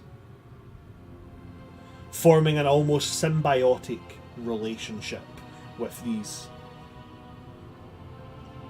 very, very large sea creatures. But you do see things that are fairly standard among most villages and such. You can see there are merchants. There is a marketplace. There is a fairly large geyser that is used as like an open furnace area, and where people are crafting. There doesn't seem to be much weapons crafting going on. It seems to be more crafting jewellery or tools, or items that are needed for certain professions. Is there anything in particular you're wandering looking for, or are you just wandering away and trying to get lost? Yeah, just trying to get lost. Okay. Then I don't really know what to do else for you, buddy, and it's very easy to get lost if you want to get, so you're sure there's nothing else you want to do except getting lost? Yeah, Ariel's just in his own head. This place is wonderful and amazing. Okay, then. Unfortunately, Ariel's just in on his own head and is kind of spiraling. So, That's absolutely if I fine. can, I can make like a stealth or survival check. Is if anyone comes to try and look for me. If you want to make me a stealth check. Yeah, sure. Why not?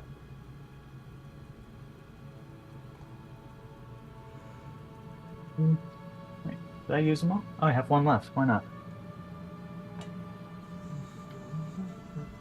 Oh, that's a 4. Okay. So, 18. On an 18, you're able to fairly easily blend in with the crowd here. If you ever feel like somebody's watching you or following you, you're able to dodge, duck, dip, dive, and dodge, and avoid them. Lovely. After that, I do believe that we said we were going to yourself, Reaver. So is Priestess Chira still here? She is, yes. Okay. Then I am going to walk. I'm going to, stop playing the drums, because I imagine they are big enough that, I have to, sit down to play them. Yes.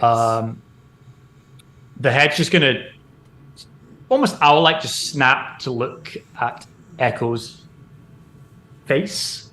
Okay. And quietly whisper back, yeah. What I'm about to say is to be a secret for eternity, out of their respect. Echo will pull up a hand, will slightly part their lips, and will just... Yep. And then, the last thing Echo's gonna do is go, you have my word. I'm going to stand up, walk over to Marisol, and gently place a hand on their shoulder, pulling in for a hug. So it looks like a hug, but it's also I can then quietly talk to them. Okay.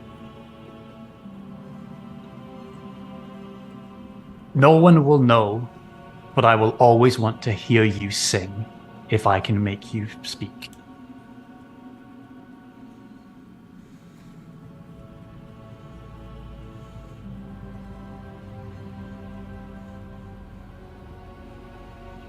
And then pulling out from the hug. Yeah, you try to pull out. Marisol's gonna, like, have a little bit of a squeeze on you for a minute. All right, I'll embrace the hug then. Mm.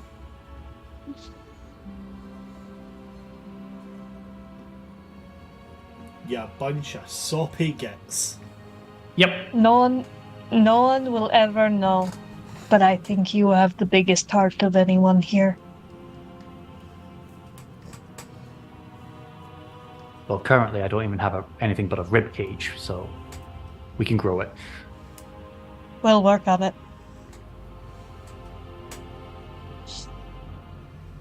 I need your help. Of course.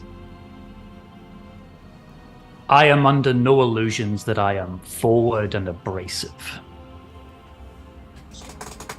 I need your alignment of composure when I speak to the High Priestess. I need her services.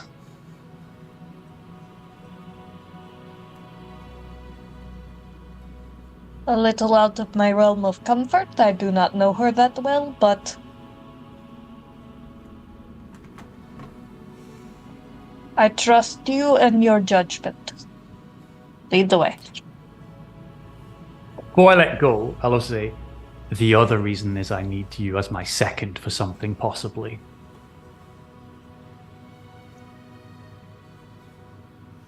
Do I get to know what that is?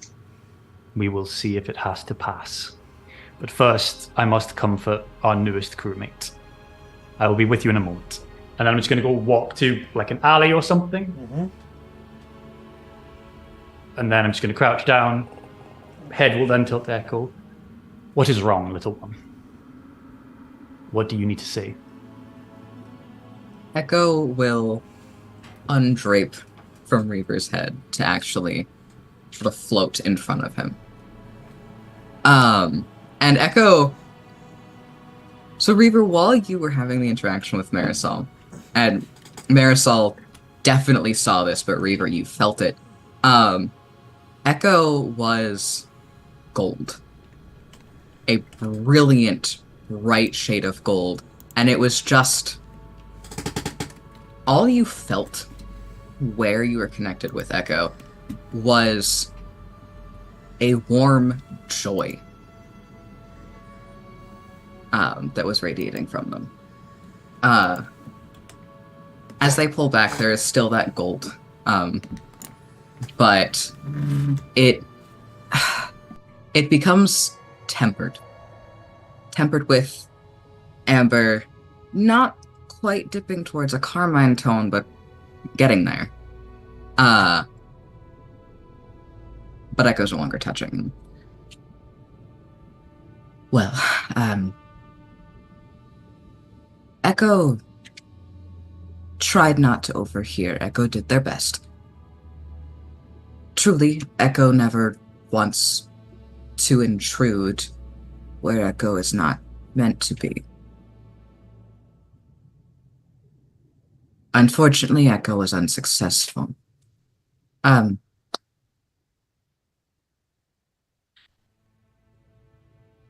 Echo is worried for a few companions.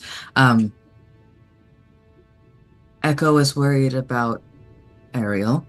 Ariel is not in the best of headspaces. Echo worries that Ariel is not dealing with said headspace, and Echo is now worried that Ariel is gone.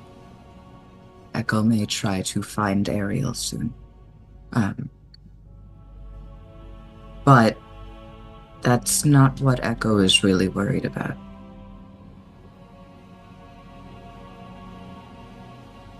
Echo has not interacted with Luce too awful much. Echo is very happy that Feather seems to bring Luce happiness, and Luce happiness to Feather. It's a comfort.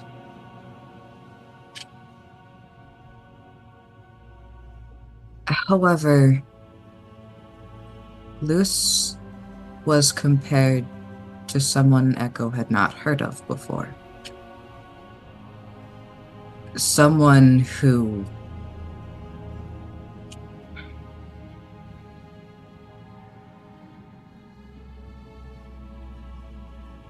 Feather is very capable. Echo saw that in combat. Echo sees the trust that is placed within him. But Echo heard of someone who attempted to rip Feather's heart out. And it was stated that Luce could do the same. That Luce might do the same. And I worry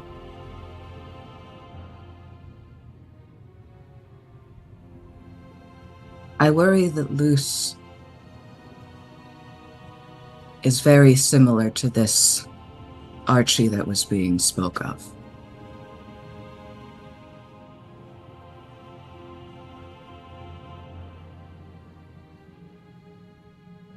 Archie tried to rip out Feather's heart. That's what you're telling me. And you're worried of this Archie and Luce mirroring them.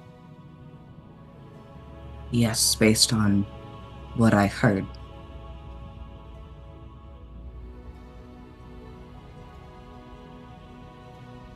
I'm going to gently place my hands on the very small shoulders. Basically, I'd probably be close, like wrapping around the body.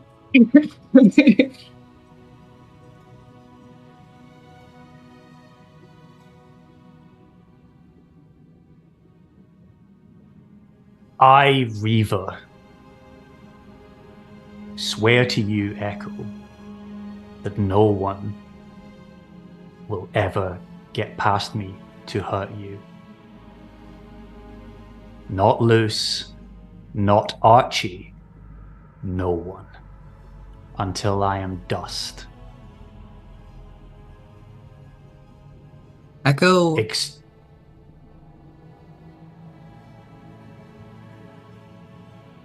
There's a moment where, with Reaver being as intense in his convictions as he is, and with him being so much larger than Echo and kind of wrapping his hands sort of around them, where earlier that would have provoked a fear response. But as it is, as Echo has gotten a bit more comfortable, Echo actually smiles. A full, weird fucking smile that they have up towards Reaver and places their hands on Reaver's arms and goes, "For you to be dust, Echo would have to be dead."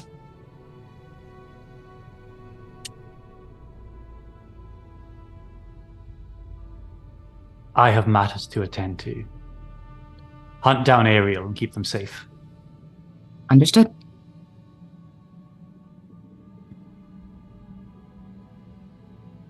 I'm gonna let them go. Echo's immediately in work mode. That switch has been flipped. The tracker, that is engaged. And Echo is going after Ariel as their sole purpose.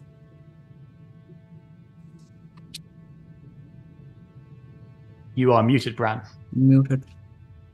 Alrighty, Echo, make me a survival check. Okay.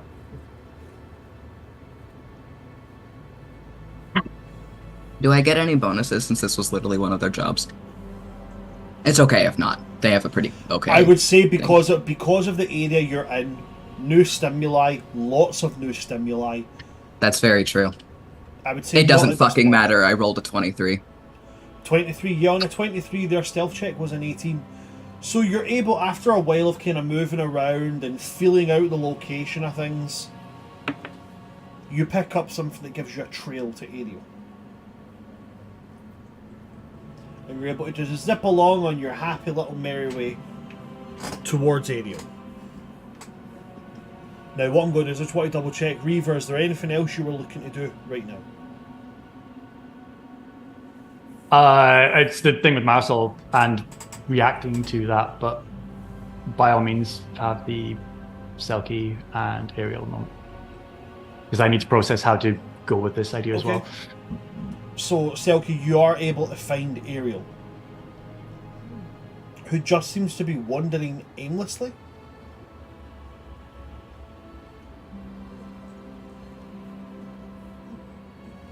How would you approach? The exact wording from Reaver was to find Ariel and keep him safe. So the best way for Echo to do that would to make sure to stay close.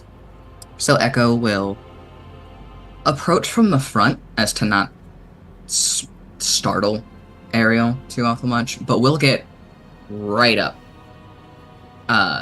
in Ariel's face, kind of to the side. Okay.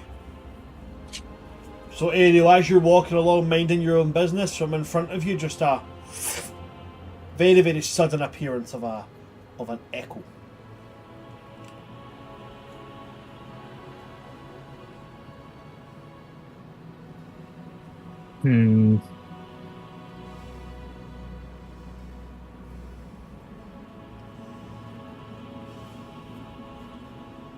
So, question. Uh-huh. So I know Echo can't, like, see things. Would I understand it as essentially blind sight? I'd say that's fair. You've seen they have no eyes. You've seen how they fight. Mhm. I'd say it's fair to assume that you're able to deduce that they do not need their eyes to see. And as you haven't heard them randomly screaming to make sonar waves, probably some kind of blind sense capability.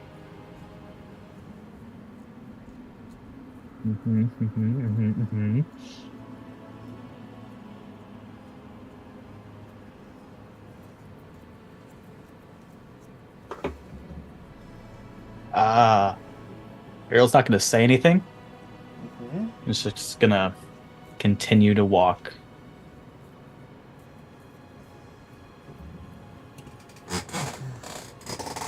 My first plan won't work anymore.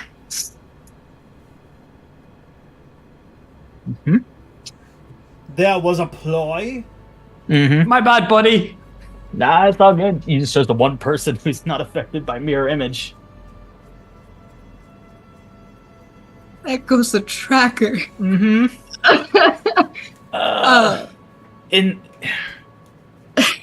think Ariel's just gonna keep walking. Is gonna like zigzag even more, and try and lose Echo. What's your swim speed? 30. 40. Echo just right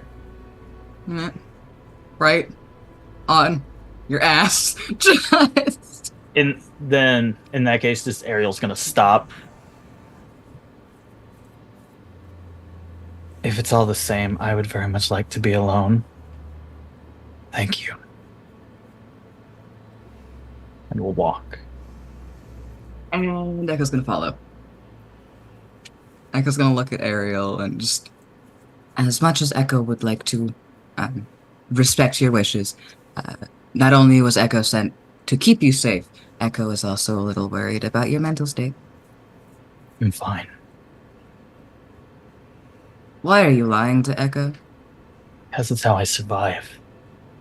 Echo thinks you're dying without it.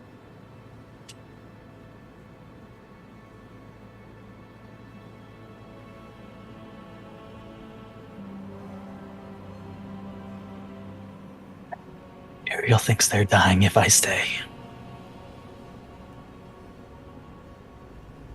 You're new here. You don't know everything we've been through, and that's not your fault. I'm not blaming you. You've seen their pain.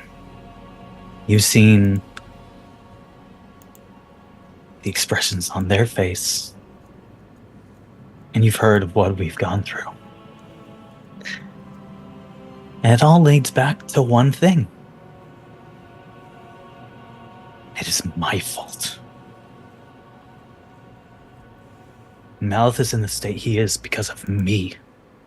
And because of what my people did. Ellenson is dead because of me. Reaver is on a fool's errand of vengeance for oaths he made when he shouldn't have, because of me. Because that person was there because of me. Luce is going to kill someone. And I'm in charge of making sure that doesn't happen.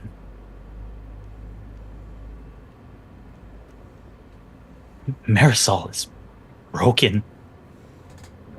She's talking, yes, but at what cost? Because of me. So, and you, the first thing I do when meeting you is terrify you. Nearly cause you pain because I was scared. Echo was going to eat you. I wasn't scared of you. I was scared of where I was. I don't want to go back home, but I cannot stay and let these people that I care about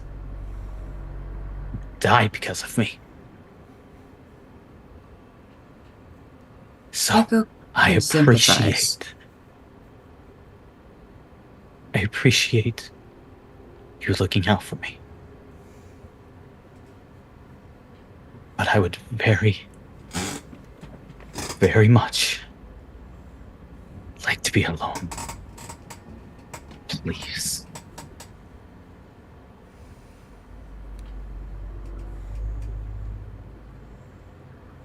Echo's gonna take a moment and is not gonna say anything. And then Echo is going to reach out and is going to hold on to part of Ariel. And from that connection, Ariel is going to be able to feel everything that Echo does. And then Echo's going to speak. You give yourself far too much credit. For you to be the cause of everyone's problems, you must be incredibly powerful. You must be incredibly malicious. You must really hate everyone you're with. Plotting for their downfall, correct? You must have taken away all their free will. They cannot make decisions without you. This must be true. Because if it's not true, if they can make decisions, if they do have free will, if you do not stay maliciously, then you have given yourself far too much credit. Every single person has free will. They make decisions. Decisions have consequences. Maybe you made stupid decisions. Maybe you made harmful decisions. But ultimately, shouldn't they be the ones to decide whether or not to keep you around? It's them you claim to be harming. Have you talked to them? Have you gotten their actual input on the matter? You are throwing away, in this moment, something some people spend their entire existence dreaming of. You're right. Because I did. I did dream of this. Mm.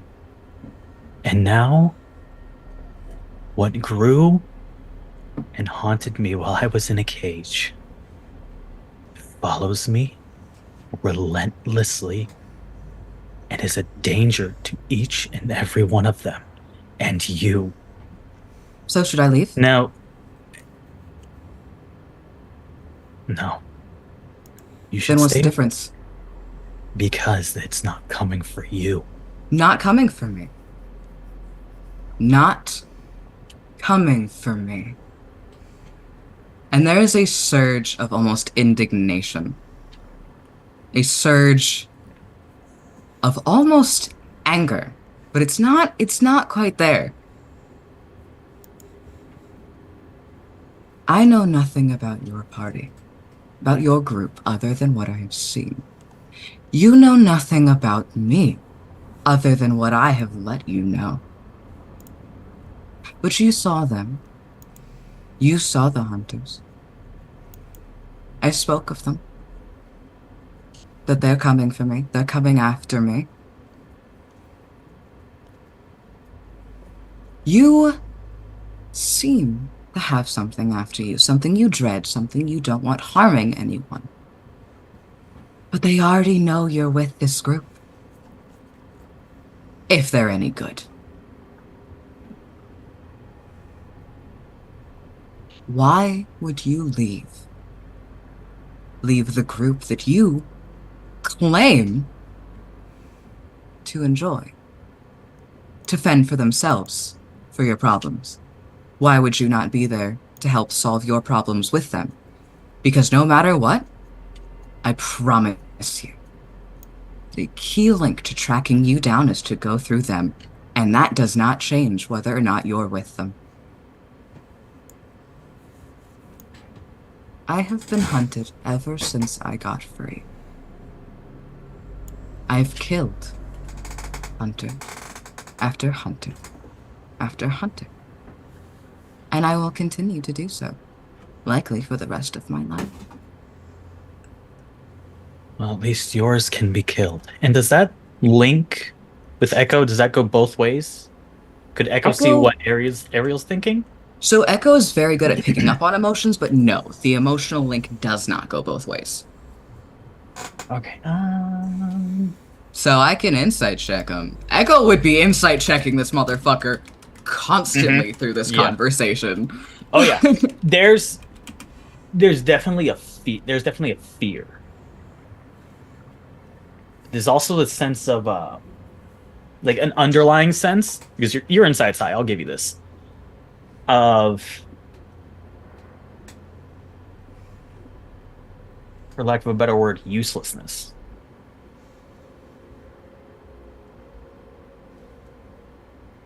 It's Ariel doesn't feel capable.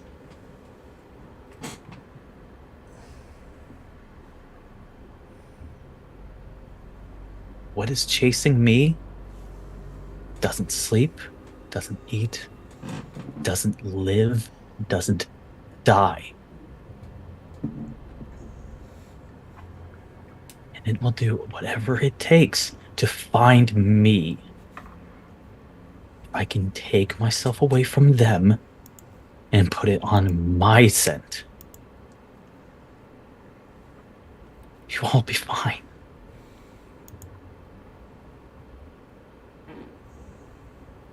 Are you that stupid? Pretty stupid, but This thing that's chasing you. One, it sounds like me. So congrats. You have one more fighter in your arsenal. And I don't really like to let my friends go without a fight. I will carry you back in my mouth if I have to. I've done it before. But more than that, the group cares about you. They care about your well-being. I was sent here because they cared enough about how you were doing to keep you safe. Maybe, if you talked to them, instead of letting your hypocrisy drive you away, you would get somewhere. that's the thing. I'm really bad at talking. So am I.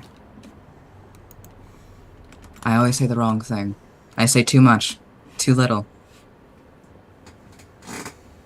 Yes, we have that in common. We have a lot more than that. But if you leave, you will never know. If you leave, you will never learn, you will never grow, you will never become something more than what you are. You will stay this forever. And to me, it's a worse fate for you than death.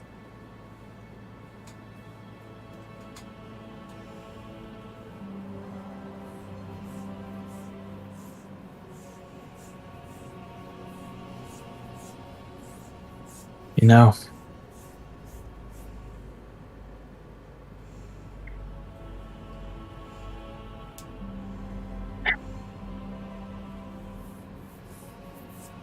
okay.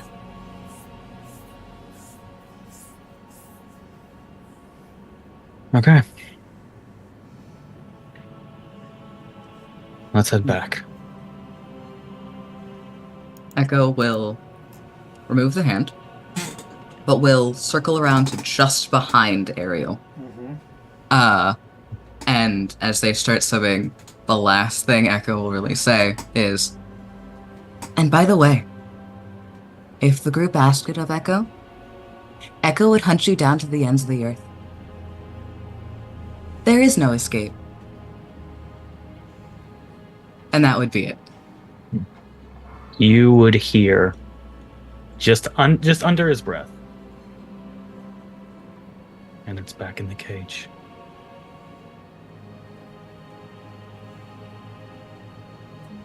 I'm so tempted to bite him. So tempted to bite him.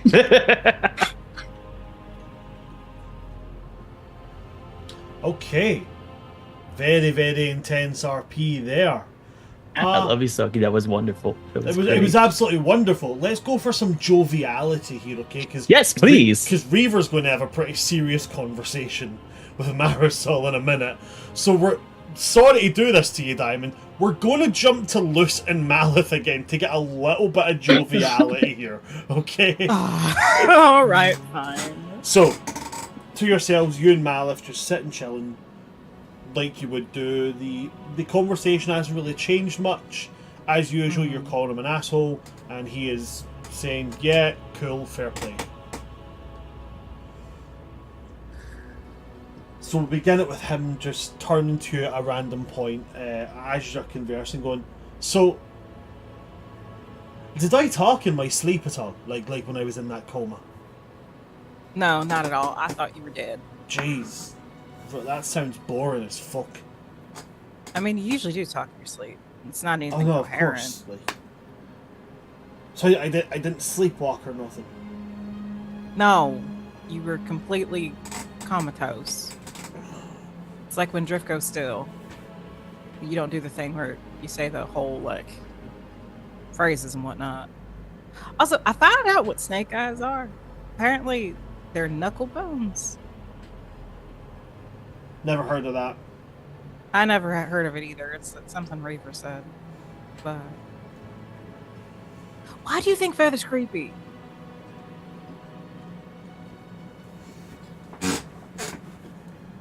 He ain't. He's very sweet. You know he's a dead guy, right? Like, he is dead. And then he has this thing, like a pharmacy, a philanthropy, phylactery. That one, a phylactery, and when he kills someone, their soul gets stuck in that. How do you know this? Who doesn't know about liches? Me? Oh, well, of course you don't. You're magically stupid. Of course, but you're not as much smarter than I am. I'll have you know he has an intelligence of 14. Does it use it? No. He has no proficiency in any intelligence stat. He's like, look, I've had to fight things kind of similar to them. And I just don't have the belief that one of them can be altruistic. Well, you're gonna have to suck it up and change your perspective because Feather's sticking around as long as I have something to say about it. I'm going to have him make an insight to see if he can deduce the meaning of what you're saying there. Mm-hmm.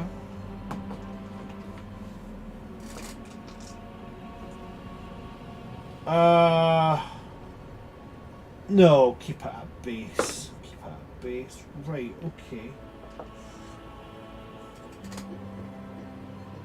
Would you say a 15 is enough for him to... With the persuasion of 11, I would say yes. Right, okay. So he's going to kind of... He sits and just kind of looks at you for a little bit before his eyes kind of pop wide in a little bit and then...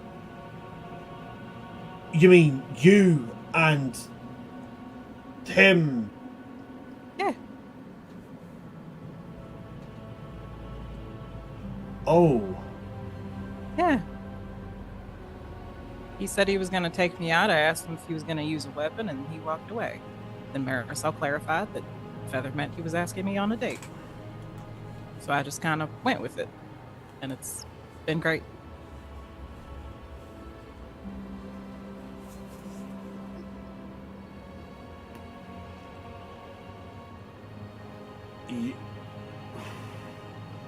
You're dating a lich. All technically speaking, yes. As long as he wants to. If he doesn't, then, you know, he hasn't been using his words correctly. And, you're okay with that? I'm the one who asked him if I could kiss him, so I would hope so. You've... Oh, okay. You're supposed to ask first, is what I've been told. I don't know, I ain't ever been asked. Usually it's just straight down to business, but like...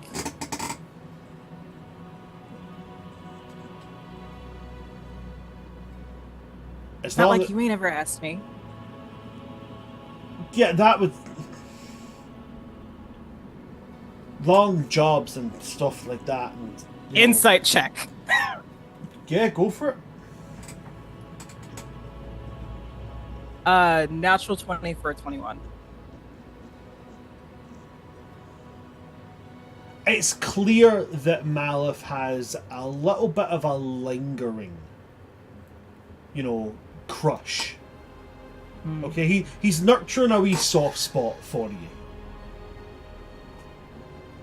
But the one thing you would see from this is that his little crush is outweighed by the genuine fear for your safety. It's not about oh, I'm asking if you're okay because you're dating someone else. It would be the same if you had turned around and said you had started dating Ariel or started dating Marisol. He'd be like, are you sure? It's fair. It's fucking fair. She's just gonna clock that.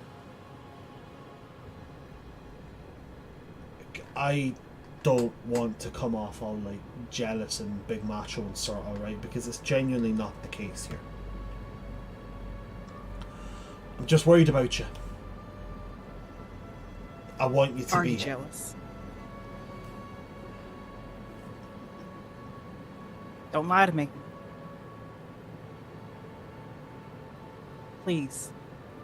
Luce, I think people that meet people like you are some of the luckiest folks in all the Nine Bodies. And I don't think there are many folks quite like you out there.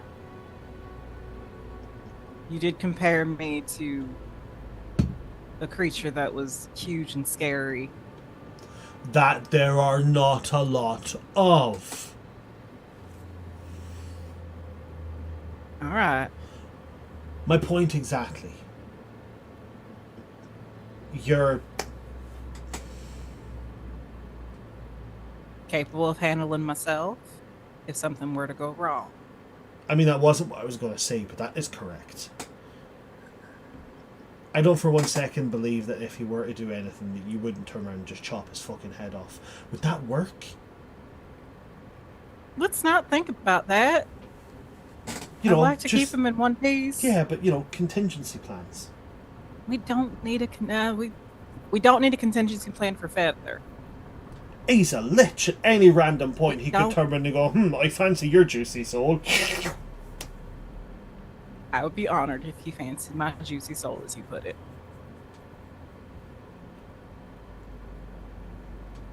That there's things are. You watch your mouth. Kind of hard. It's below my eye line, so. Oh, you want to get into the sarcastic pedantism now? Is that what we're getting into? The language we both speak, so yes. Been around each other enough, we know how this works. I am jealous of him in the way that I am jealous of anybody who takes away from the relationship that we have. Am I jealous of him? Changed.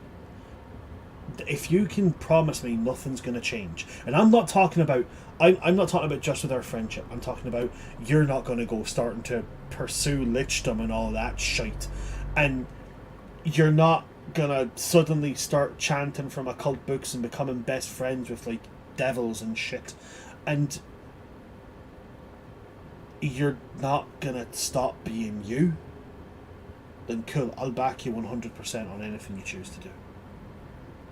Nothing between us is changing. You and I. Hopefully, once your brain's done being unscrambled, you'll be back to sure as fuck as you. We can go back to the way that things were. Once, the route touch aren't a problem as much on our asses. And we got some other things we gotta handle too. I apparently have to go to Cephalfor eventually. That's gonna be awful. But nothing between you and I is gonna change. I mean, Whoa. even while you were brain scrambled, nothing between us was changing. So, you're a constant in my life. You're a safe place to go to and just bicker and banter and bitch. And you're my Malith. I wouldn't let you go if I had to. Granted, I was kind of, resounded to if they couldn't fix you and you were just a vegetable, I was going to put you out of your mercy. Well, I would have appreciated that one. Because, that's what I want somebody to do for me. Of course. But nothing between us is changing.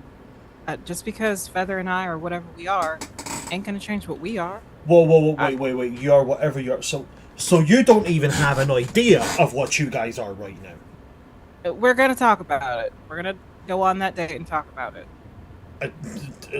When? That's another conversation we had. There's a whole load of no conversations having been had, and a whole lot of statements being thrown around about he's sticking around. Has he even arrived? What do you... I mean, he's gonna come have the conversation with you. I kind of prioritize having a conversation with you since you fucking woke up. Before I prioritize going on a date. Okay. There's a hierarchy going on here. I am Okay. alive. I'm okay. I have a scrambledy brain. Will you go and fucking figure out what the shit is going on there? For my benefit, I've already got a scrambled brain. Things are hard enough when my brain is not scrambled. My brain is currently scrambled right now.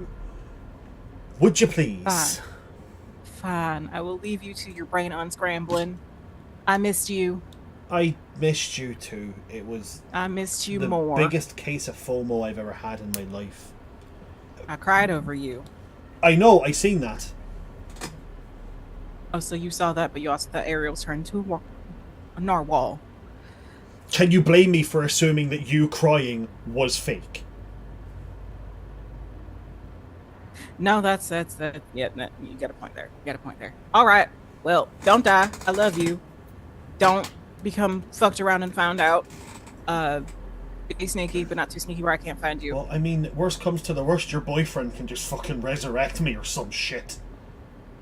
I didn't know that's the thing you could do, but it's nice to know. I give up with this. I swear. Bye, Malith. Bye. And she's gonna Goodbye. peck him on the cheek, get out of the bed, and then leave. Okay, you peck him on the cheek and you leave. Now we're going to jump to Reaver and Marisol and the discomfort again. Nah, Why am I the comedic relief?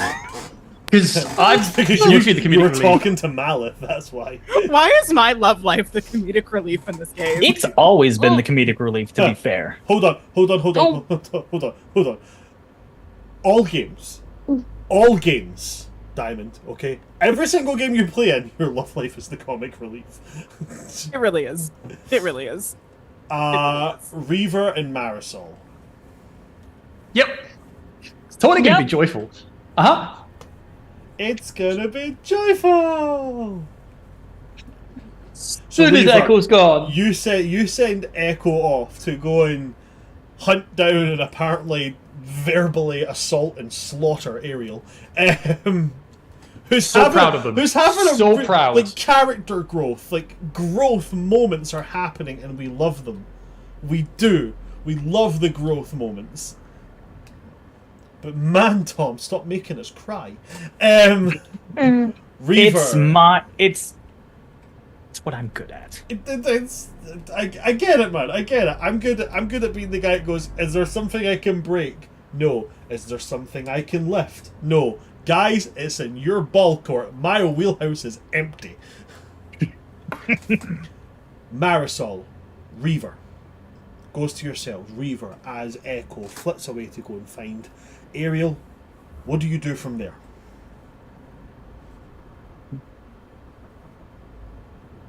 Ariel just heads back to the group. Oh, sorry. Did I say Ariel? Sorry. What I meant was Reaver. I'm very Oh, okay. sorry, Yeah, Ariel. that's what I was like. I will come to you. I intended to say Reaver. I do. It's because I'm jumping You're fine, between you're fine. people's names left, right, and centre. Right. Reaver, as Echo leaves to go and speak to Ariel, Yep. as you said. Reaver, what would you like to be doing? Gonna wait till Echo is comfortably gone. From my knowledge of like their perceptions, like from what I've learned, like from the fight and stuff like that, and then I'm just gonna collapse to my knees and look at my hands. And I do not care if Marisol can see. Like, it doesn't matter who is around me. As soon as I know his Echo's gone, because of what they said about the fear, I'm just gonna be staring at my own hands. Marisol would have definitely left Reaver and Echo to have their own conversation, but after Echo left, would go around to be like, what's going on? Oh no. Reaver, can you roll me a D100, please? Oh, joy! Of course I can do that for you. Oh, deliciousness. What'd you get? 9. 9. Okay, cool. Awesome. We fucking love this shit. We love this fucking shit. I hate the low rolls. As you break down onto your knees and you look at your hands, almost like that. You ever played Bioshock Infinite? Yeah. You know, like how the timelines kind of flip over each other, like overlay switching. That kind of happens a little bit, and it's flitting between your hands as they are underwater and your human hands on the deck of a ship, but claws are sprouting from them.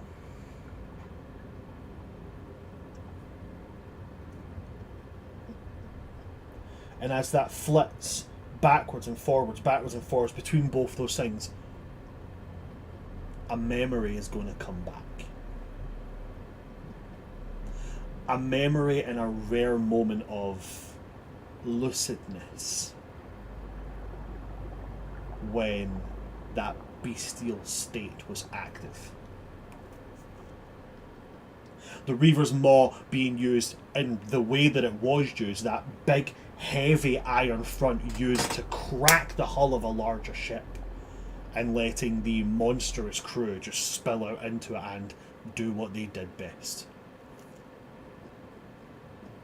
Lycanthropes, vampires, beings who tread the line between life and death as if it was a jump rope, spilling from this ship onto this larger ship of rival pirates, and the screams from inside just being horrific as people expecting cutlasses, blunderbusses, boarding axes and flintlocks are met instead with blood magic, necromancy, vampirism, and savage half-human creatures who see them not as opponents but as prey.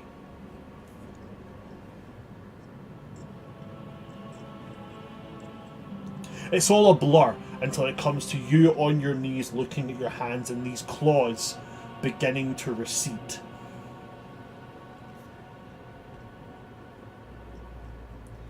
And then a hand patting you in the back. In a very jovial manner of almost like an attaboy. And you turning round in that mid-combat haze, turning and your clawed hand reeling back, and you see Feather's face looking not scared, not shocked, just like slightly confused. As you jam your hand forward directly into the center, you feel the breastbone crumble underneath your grip as your fist is now inside his chest. And when you pull it back, holding nothing there, Feather just kind of looks down and goes, "Oh, fuck. Archie, what the fuck?" And then you've grabbed onto his shoulders and you are like on him, on all fours.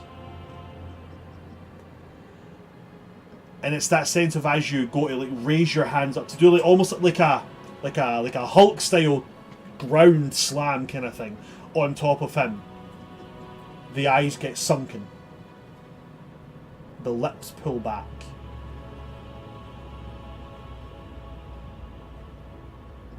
What goes forward for the next while is a show of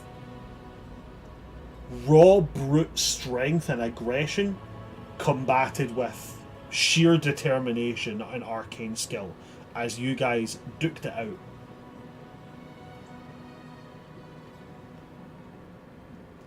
Roll me a d20, please.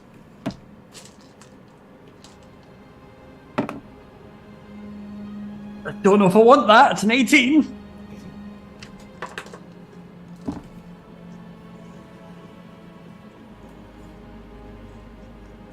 For all his skill and capabilities, one thing that Feather is not good at is close quarters. And when you were able to eventually close the gap, you began to take the upper hand in the fight. Slowly his features begin to blur, not because of any spell he's casting, but because of your lack of capability to view him as anything but a target.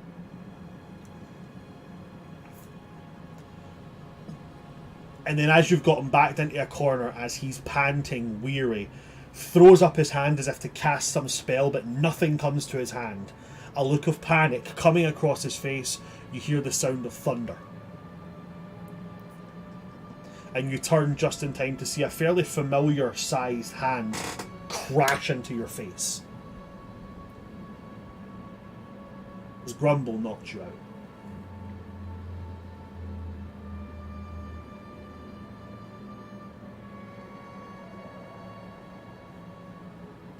Reaver, you've regained the memory of the moment that you, in that bestial state,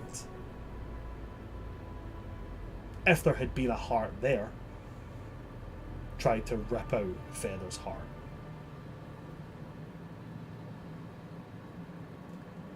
Now Feather, not Feather, now Reaver, this is going to provoke something and I want you to make a choice here. Depending on what you choose, this could have alterations to your character. I will make you aware of that. Does Reaver try to push this away? Or does Reaver accept it and attempt to move on from it? Like, does he attempt to go, nope, I'm burying this can fuck off? Or does he attempt to, right, I need to find out more, I need to do something about this?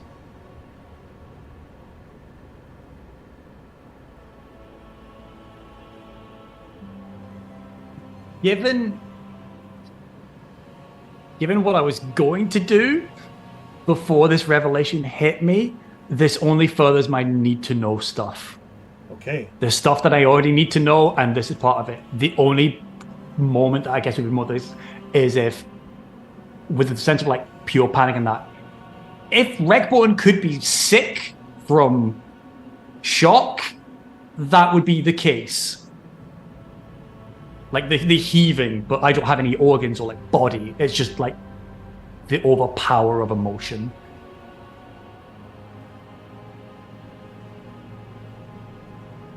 Okay, I'm going to do that thing that I do sometimes where I just scrap an idea that I'd spent a while writing and I'm going to come up with something right here that's just happened. I need to go get a book. Can you make me a Constitution saving throw, please? No, wait. Oh. Take your time. Charisma saving throw. Oh, crap. Okay. You're good at those. You're good at those.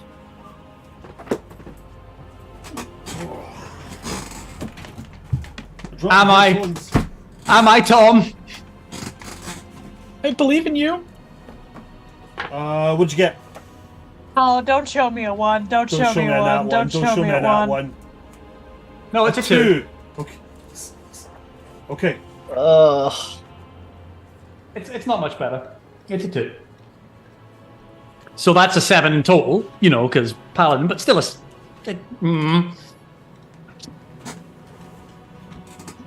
Guess Barbarian's coming back. No. Oh. Reaver, this is a choice you get to make. Okay. But due to what has happened here, I would like to put to you the option that something about your Wreckborn state is going to shift.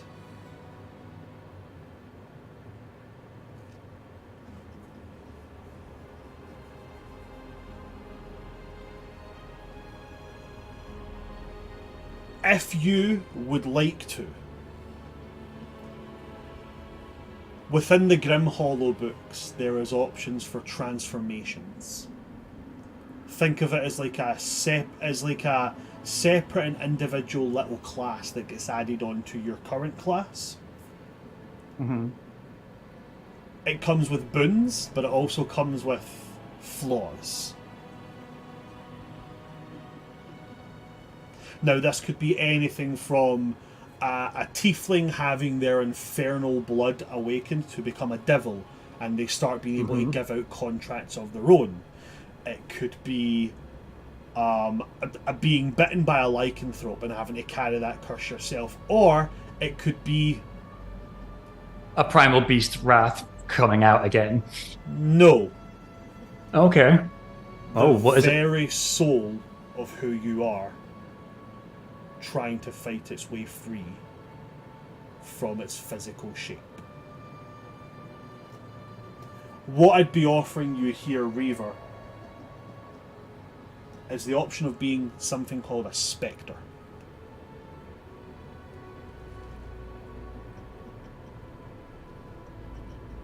Essentially, you as Reaver have seen an issue that was caused by Archie. Reaver has already voiced the idea of them being two separate people. Two separate entities.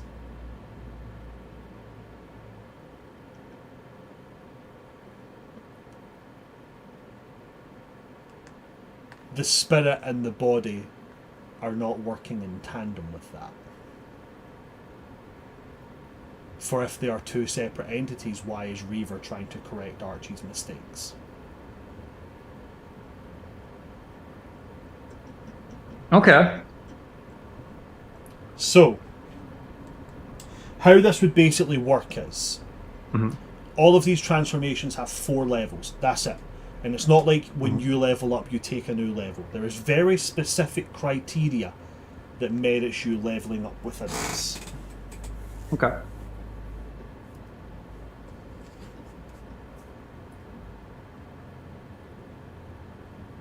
You do gain bonuses from this, quite high bonuses, but there, at every single level there's always a flaw.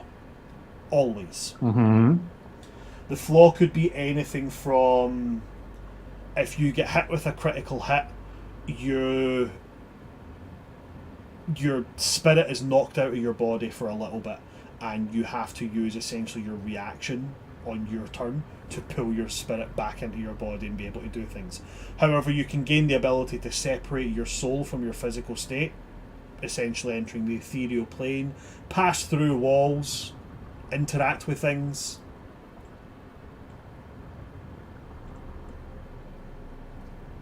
And your soul would look like Archie.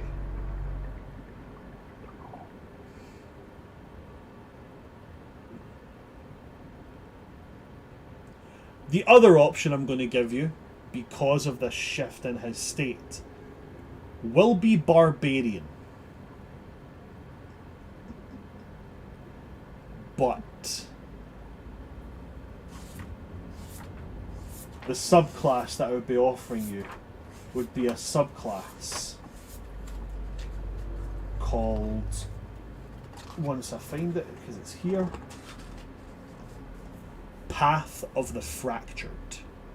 A complete separation of ego and id, otherwise known as the Jekyll and Hyde.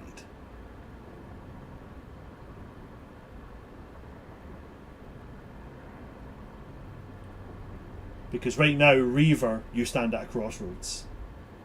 You stand at a complete, what's the word I'm looking for here? You stand on your own hypocrisy at saying that Reaver's not Archie. Reaver isn't Archie. But you're reeling from something Archie did. And by your own words and admissions, he's thinking about how he can learn more about what happened, potentially pursue fixing it. So. Oh yeah, because he's a young adult idiot. Yeah, no, you're absolutely correct. Of course, absolutely. Oh boy, he's absolutely perfect in what he's saying. I understand it completely. However, the consequences to my actions. What does fractured swap out?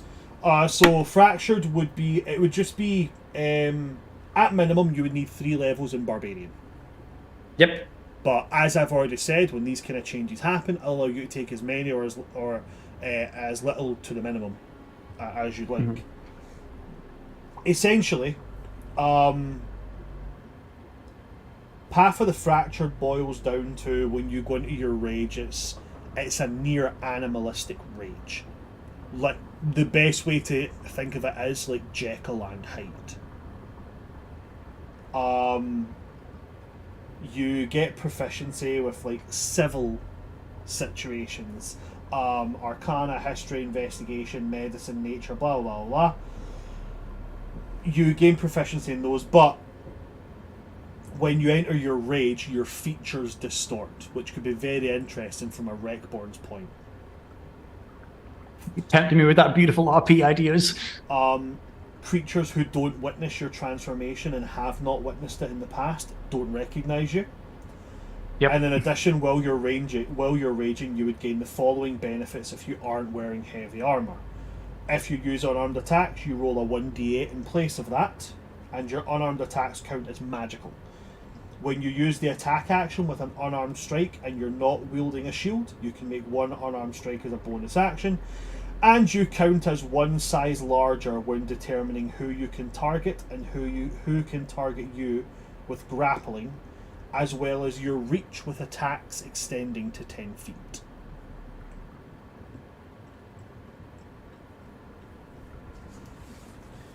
the initial benefits you would get from the Spectre, if that is the choice you decide to go down.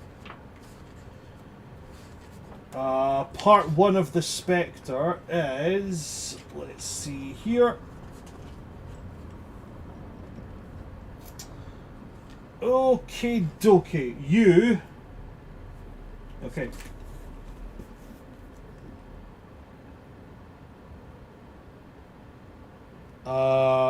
You're already undead, so that wouldn't take effect there. Your walking speed would increase by 10 feet. In addition, you can move through other objects and solid objects as if they were difficult terrain.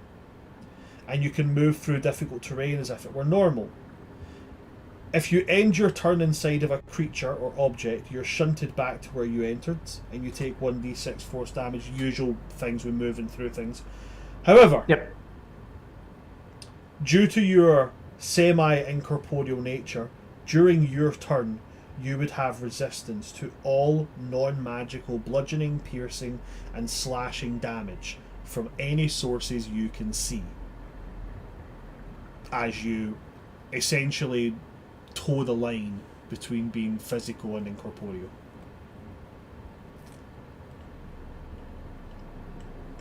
So Path is level 3 in Barbarian. Path would be you have to have at least 3 levels in Barbarian. Yep. Transformation doesn't affect your character level at all, you just take on this state. I'm completely fair for this to be a requirement if need be, but based on the wording of like previous things, I have to keep the Warlock level because of a pact with title, correct? I'm happy for that to be the case. You want to play it if you need, like, that's a thing, that's a thing. I'm more than happy with that. You would have so in order for you to there would have to be circumstances met for you to lose that particular level. So you'd have to keep Warlock. Yes. Okay. Spectre does increase your charisma in case that is anything that you would like to. So you, if you take Spectre, your charisma increases by 2 and your dexterity increases by 1. Okay. Feel free to say no if I have to make a decision right now. Okay. But the thing I was wanting to do with Marisol will give me the answer. That's fine. So what we can do is we can save it for a point where you have made that decision. I can send you the details of both things, and you can come to that conclusion. Okay? Wonderful. Cool. Oh, but by all means, let's continue on. Yeah. As you gain this memory back, Reaver, you may speak to Marisol. Go for it. It's Marisol, do you want to speak to what you're seeing? Because while I'm reeling. I mean, I imagine it would just be truly seeing Reaver in possibly a position Marisol has never seen him before in. Just down on the ground where she would sort of very cautiously swim up and just sort of gently tap him on the back.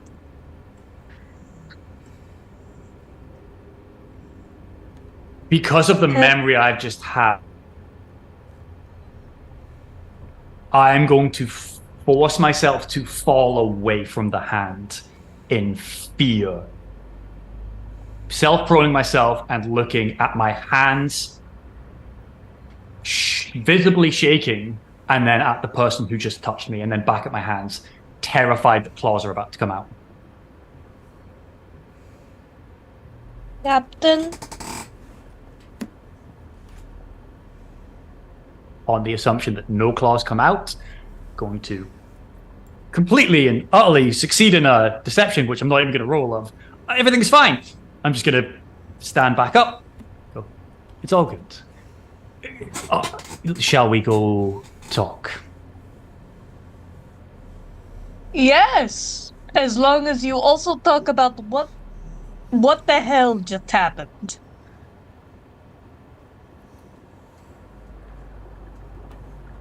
Something I need to discuss more openly. But it looks like you might be that second.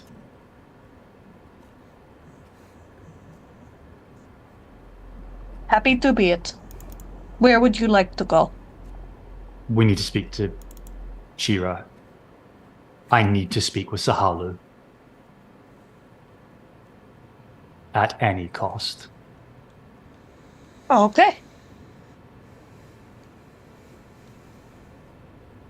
And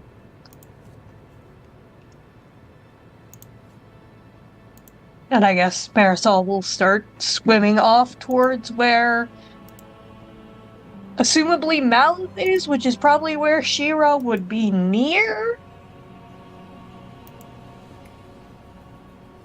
So you're swimming off to where Malith is. Is that what I heard there? Yes. Okay. So swimming to where Malith is, that would be inside the structure that Shira came out of, which you have been told you are free to do.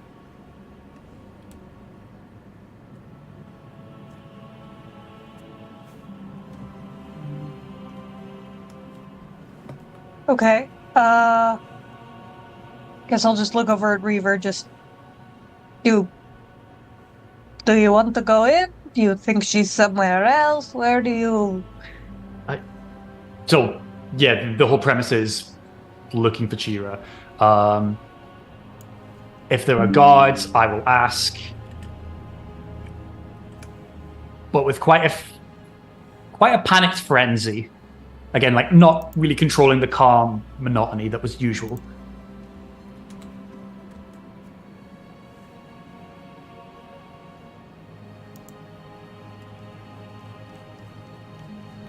Okay.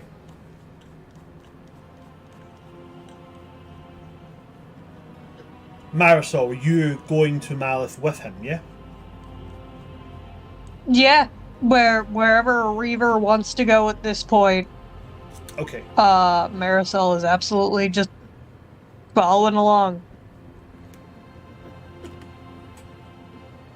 Okay, then in that case, you guys can find Malith fairly easily. He is... thank you very much. If anybody... I'll keep a note for this, but when we eventually get to a point where someone has redeemed some health for whoever needs it in the party, so I'll keep a note of that for the party going forward. It's for Ariel specifically moving forward as a heads up. Can I take that for mental health? Yeah. Unfortunately not. There's not a button for that one. Damn. I guess they'll just stay broken. Reaver, Marisol, you guys are able to find Malith fairly easily. He's in this room. He's sitting on the edge of the bed, and you can see he's like stretching out his feet and his legs and stuff. Obviously stiff from having been basically lying down for however long he was in this coma. And as he sees you guys in, it's like, "Oh, hi there, fellas. How's it going?" Is Priestess Chira here? Well, she was outside with you. She would have followed you back in when you said you were going to see him, and she'd have been led, of course, like this way and led you there. Oh, I mean, it was never after Malith. It was her I was after. Oh, right. She was outside with you. That's what we said. Yeah, it was like, where's Chira? We're going to retcon back. Chira's standing outside, talking to some initiates as well as going about her duties as well as the High Priestess of this area. Okay. Yo, you ready for the charisma class to have no charisma whatsoever? Hell yeah. I'm going to walk straight up to her and go, High Priestess Chira. She looks to you and goes, "Yes." I've met priestesses before. I know this is possible. I need to speak to Sahalu. Name your price.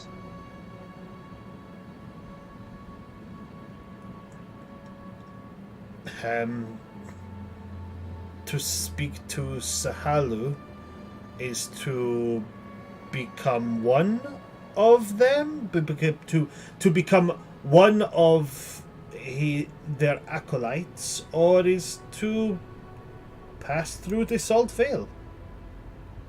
I've already died once. I have a cleric of Sahalu here. What do I need to do? I know that communing is possible. What you have to do is speak. If they will answer, they will answer. So for the people who are watching, basically what I'm referring to is Reba knows that commune is a spell. that it can happen. Doesn't know how the magic works, but knows priestesses can do it.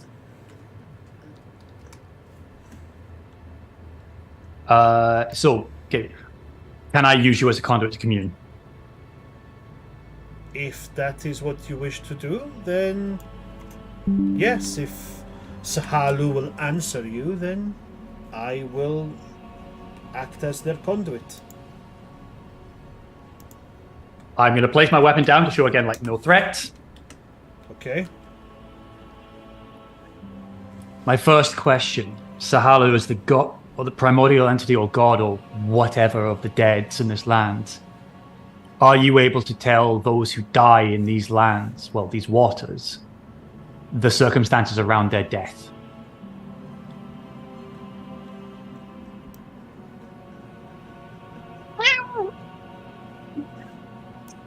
I love Tiger. Sahalu is a cat.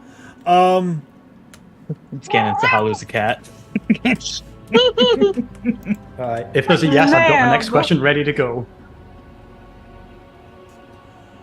High Priestess Chira settles and kind of floats there for a little moment, like rotating her head, relaxing, and then when she opens her eyes are not changed at all. There's no glowing, there's no spiritual essence coming off or anything, they're just very, very straight. Like a 1,000-yard stare. And her voice slows completely down and almost deepens a little bit. And says,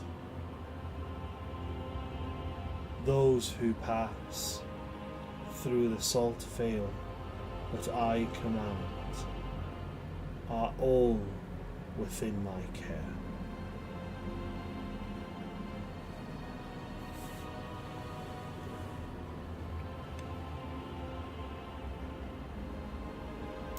My name was Archibald Randall.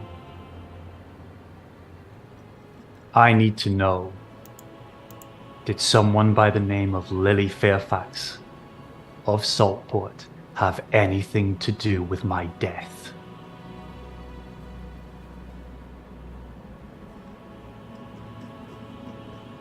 Your death was no natural occurrence, child. Whatever sent that creature to you was something summoned, something sent for.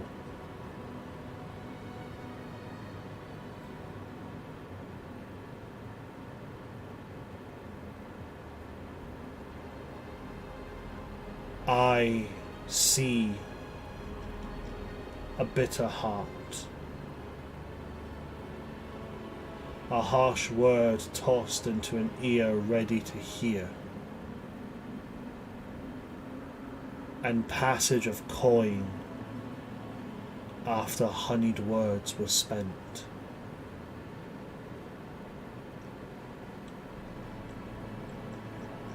My answer to your question is yes.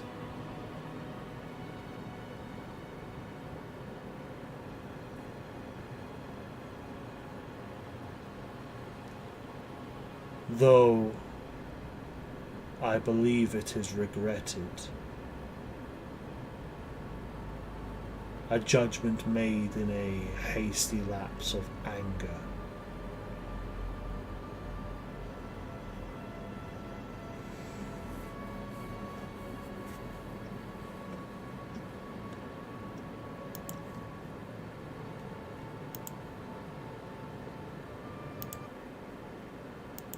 If a mist whale is killed, wait, no, it wasn't the mist whale.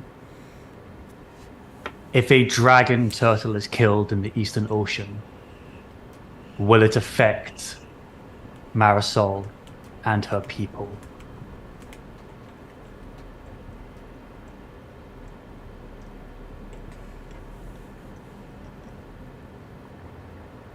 Dragon turtles move beyond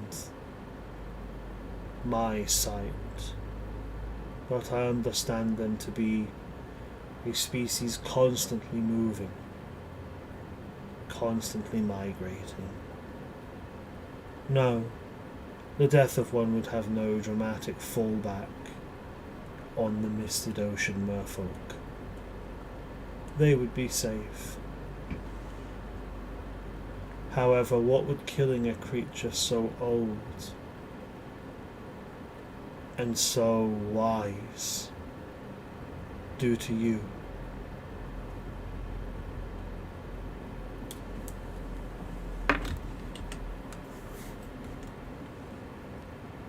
Thank you for your words. I will keep your cleric safe.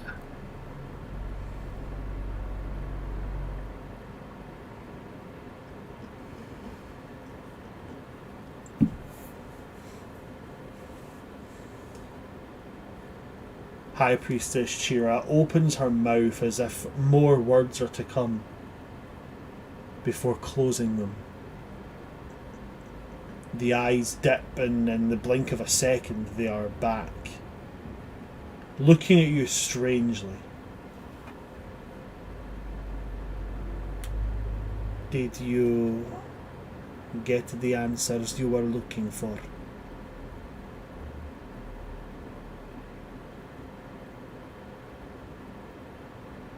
Yes, thank you. And are you prepared for the consequences these answers will bring?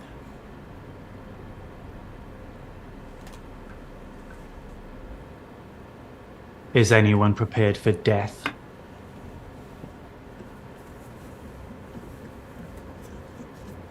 All things must meet death. Nothing can avoid death forever.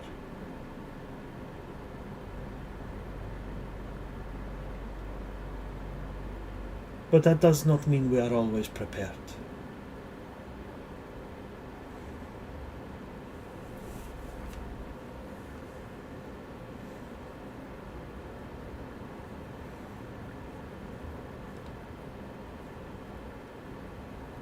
She will look to you both. She kind of bows her head to you, Reaver, before she's going to go to you, Marisol, and she's going to aim to take your hands. Okay. She's going to hold them like here and just say,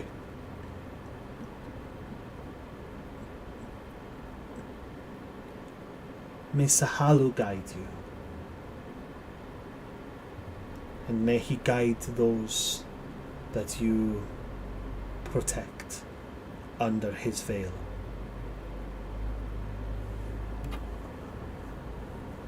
And then the priestess will turn and aim to move away to go about her duties.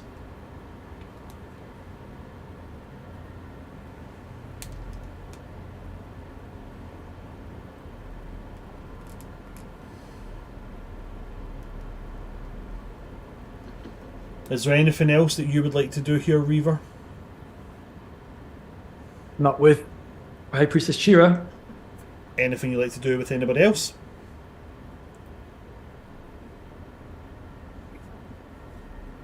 Just gonna look back at Marisol and say, if you have questions, ask them now.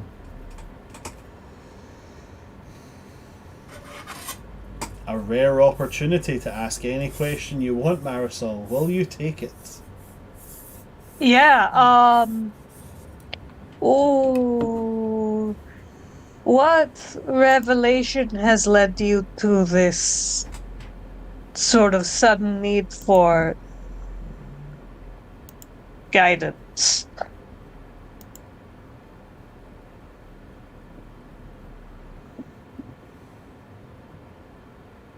The short answer is clarity. And the long answer? The woman I would promise to marry betrayed me and caused my death. There was The a man woman you promised to marry? Yes. The one I call brother is wearing a luck token, and she was a priestess of luck. And less than 5 days ago, I swore to Taito if she had a hand in my death that he should bring down the storm and destroy her and the whole temple. Oh no. I also just had a memory that I cannot be sure is real until I hear it from their lips. That I just ripped the heart out of them when we were crew.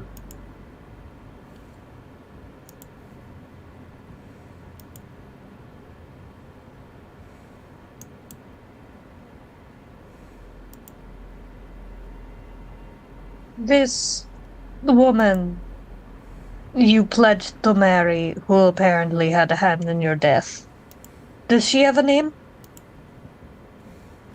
Lily Fairfax.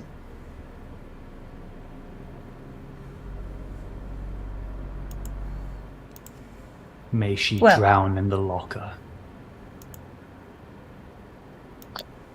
Well, Captain, I am not one to say that I understand a lot about love, given everything that's going on around us. It seems like everyone has a bit of a deeper understanding of how those interactions should go, but I do promise that upon this, what I can conceive to be the highest of betrayals, that if this woman still breathes, upon finding her, she will breathe no more. Anyone who would squander your love is an imbecile beyond comprehension. Again, I'm going to stare at my hands. Or maybe they just saw the monster I didn't realize I was. Oh, enough with that. Everyone here blames themselves for things that they had no control over, and I'm honestly starting to become a little sick of the notion. Fucking. Oh, don't worry, I'm not apologizing for it. I just need answers. Drag them, Marisol. Fucking drag Yes, the smarmy, self-deprecating fucking lot of them. And do it now. Do it and let the English see you do it. Fucking do it.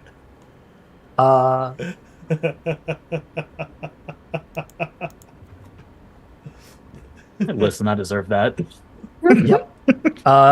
Everybody's sitting, oh my god, I'm such a monster. Marisol just sitting over here going, right, motherfuckers, that's it.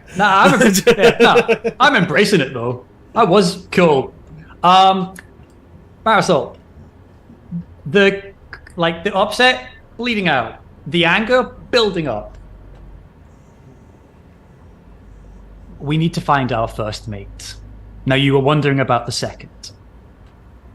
I am going to rip that necklace off them after a request for them to remove it if they don't.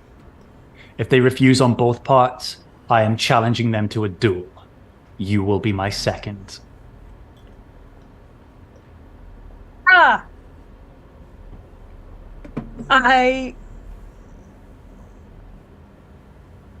hate how this is going, but I do understand how we have gotten here. Okay!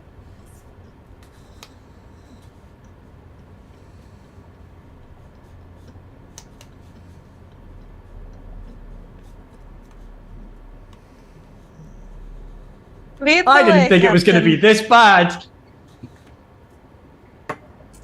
None of us did. So you two are going to try and find Feather and Loose, if they're part cool. of it, yeah. So what we're going to do is we're going to jump. Well, I guess Loose is heading back. So is... Oh, we're going to have everybody together for this. This is great. Hey, Ariel, after that nice little conversation you had, you're going to walk back into threats of violence and death. I hope you're cool with that, buddy. Okay. That's great. As everybody converges back together, Reaver and Marisol marching back here, Echo and Ariel returning from their little jaunt into the town, and Luce, you returning from your conversation with Malith. Feather's pretty much been here the entire time, just kind of sitting and fiddling away, just playing with like magic essence in there. He's formed like a little ball and is just kind of like moving it around.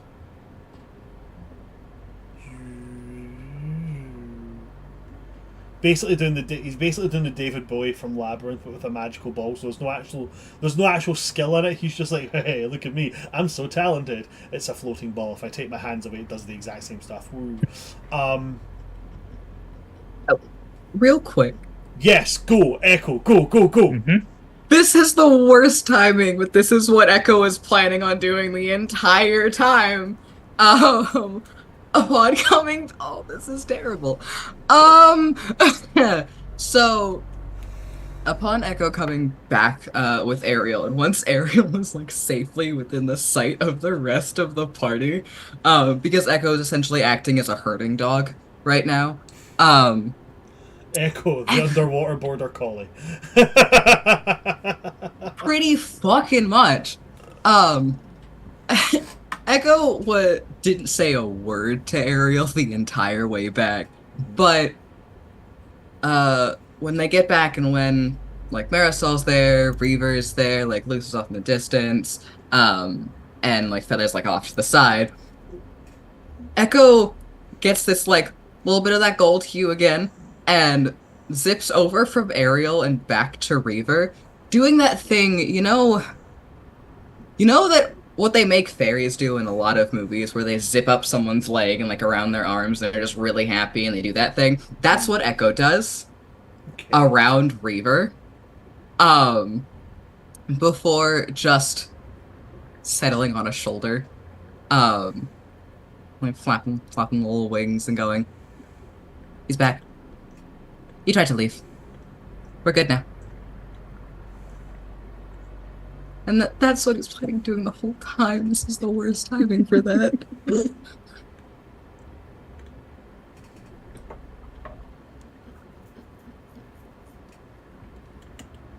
Okay. So Echo returns. Echo's now perched on your shoulder, Reaver, and they've just told you that Ariel was intending on leaving. And it's just... The other part of that is it's a nice happiness that's radiating from Echo onto Reaver because that emotion bleeds there.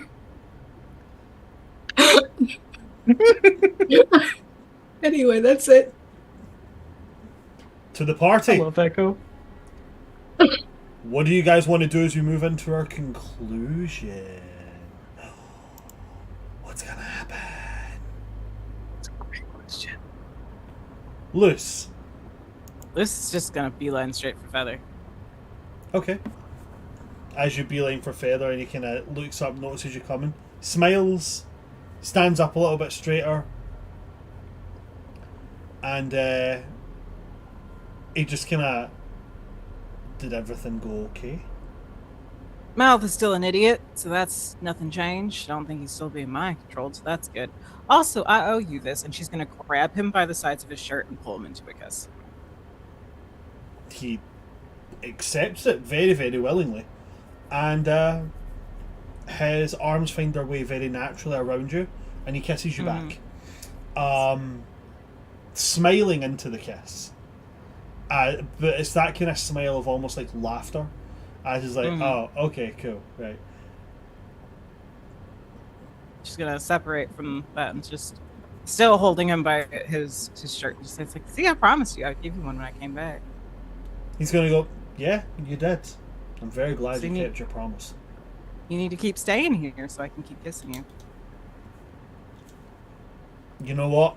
It's a dirty job, but someone's got to do it. Yeah. Yeah. Malith thinks you're creepy, but I told him you're not. That's fine. Yeah. I thought you might have that response. Is everyone else back yet? And it's looking around. I think everybody's arriving back. Everybody's arriving back. You see the single tensest Marisol you have ever seen. Marisol is so tense, she's just floating forward in a T-pose. Okay, I'm gonna say insight checks aren't needed. It's easy to sense tension or Echo's happiness. Which is really weird when everybody's so tense and upset and Echo's just like, yay. Tension! That feels right. Echo's like, I did the thing and I'm back. Echo That's it. Okay. So, with Echo being happy, with Luce and Feather obviously being quite happy, to our other 3 party members, how are you guys approaching the party coming back together?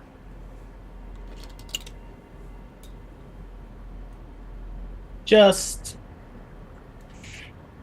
how do I describe this?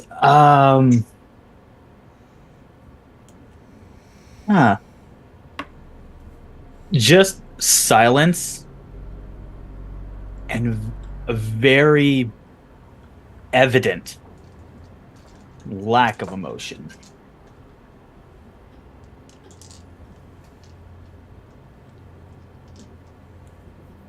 Okay. Reaver. Focused. Okay.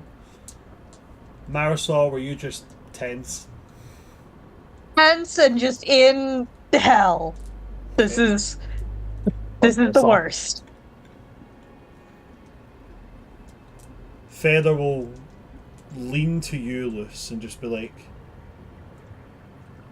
I think something's happened. Of course something happened. Who This do you always happens if we have a moment of not fighting. It's just which fucking one- alright. Which one do you want, Reaver or Ariel? Oh. You and Reaver are closer than I am with him. So I'm gonna say, Brand, we should do rollies. Whoever gets the Yeah, let's highest- roll it. Let's roll it. Let's roll it. Whoever rolls highest. Whoever gets the the highest gets Reaver. Okay, okay, cool. Okay. Who wants the 16. boss fight? 16. 19. Feather gets Reaver. I guess I'll take Arrow. I was kind of hoping that it wasn't gonna happen. I was kind of hoping that it wouldn't. Same. I was. That's Oh. why we like the let the dice tell story. Right. I'll Okay, take so Ariel, I guess. Feather will go, fine, I'll talk to the boss. And he takes your hand and he just kind of, like, you know, holding hands, just kind of kisses your hand and he's like, date Okay. tonight, okay? Tonight? All right. Okay. Okay. And then he's going to turn and he's going to walk towards Reaver. Right, we're going to do both of these for the conclusion. So, Ariel, do you think that your thing can be done fairly quickly, or is that something you would like to save for another point where more time can be focused on it? Honestly, I don't know. This is gonna sound weird, but it all depends on Diamond and what Luce says. I Okay. would say save it then, so you Let's could. save it. Mhm. Yeah. Save it. So then Sounds comfortably good. Sounds good. we'll go to Reaver and Feather. End on a boss battle. Or we start on a boss battle. Feather will approach Reaver and I guess Echo and be like, you've got a fairly tense air about you, boss. Is this Take it off.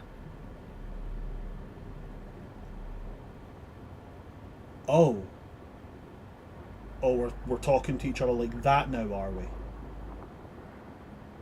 Take what off? Lily sunk us. Take off that fucking necklace right now. No luck tokens. There's no such thing as luck. Everything is a causal. How many times do I need to explain this to you? Everything is a causality and a chain of events based on statistical outcomes. There's no such thing as luck. Fine.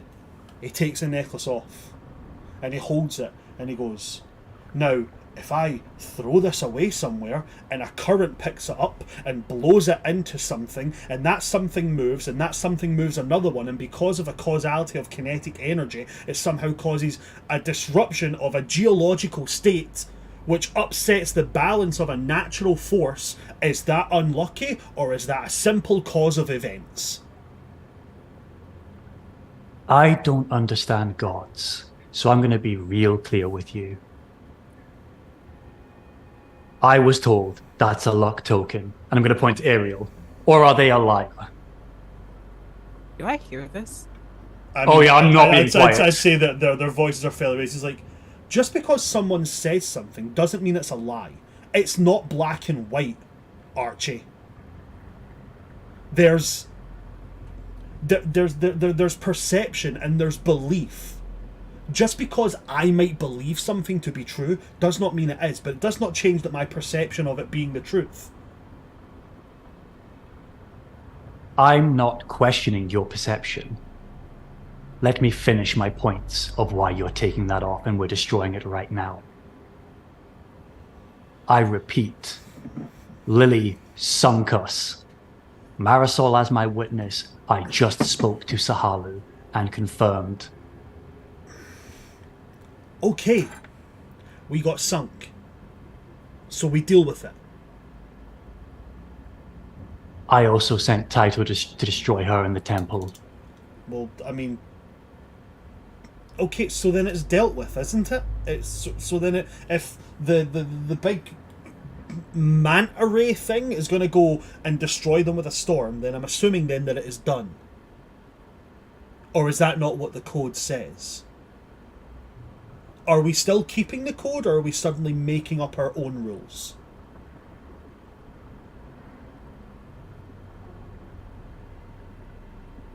What if it fails? What if vengeance keeps happening again and again and again? What if they come for you through that token? Then, do you know what? Let them come. Let them come. The token is not going to be the cause of it. The token is a token. It's a bauble. It's a piece of metal. I can prove it if you would like to. Look. Would you look at that? I am detecting 0 magic.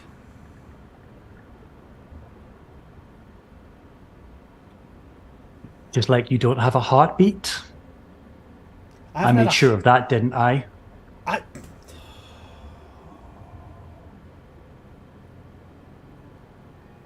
Who told you?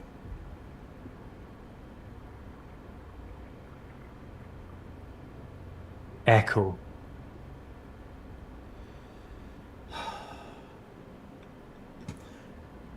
I kept it from you because I didn't want you to do this.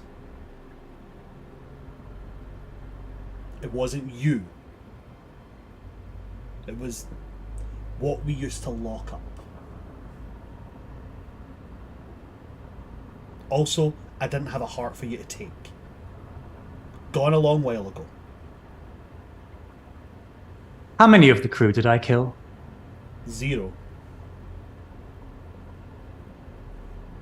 How many of the crew did And that other thing kill? I don't know. We never kept count. Maybe none. Maybe a few. All we cared about was our friend coming back. And he did. Time and time again.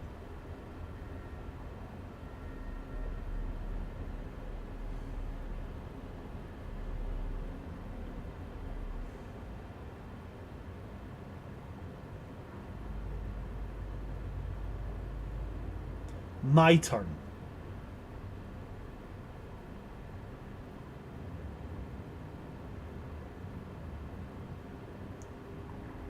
The amount of shit we've done, the amount of shit that we've butchered, carved our way through, and what? You putting your claws on me suddenly makes you feel something? What's going on there? We don't hurt our own. And you didn't.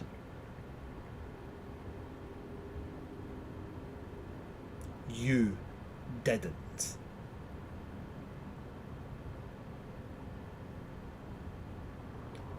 You've got to stop with this self-deprecating shit, Reaver.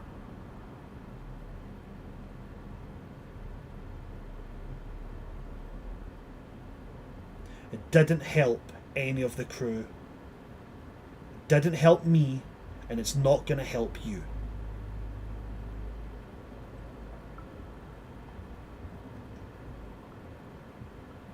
We got sunk, but look what we found, and he's going to gesture to the party.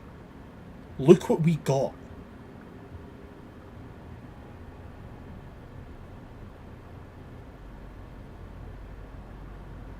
Now, I don't know about you, but I didn't really have much of a fun on the Thresher's Maw. But here there's shit to fight for. Here there's shit to enjoy.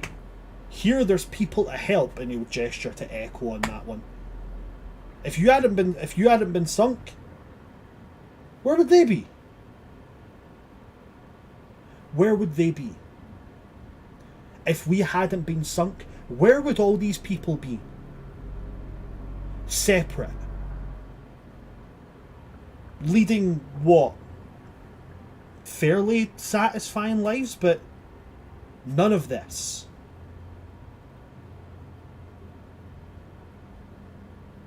Now tell me, is that luck? Or is that you picking yourself up and making the best of the situation? Which one is it?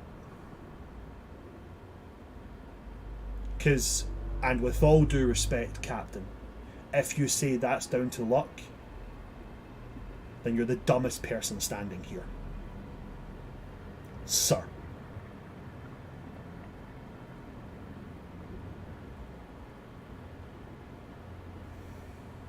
DV Spectre, that is a separate to swapping class level stuff out, correct? Mm-hmm. Okay. Then I'm just going to look at my hands and simply say, it feels like I'm ripping myself apart.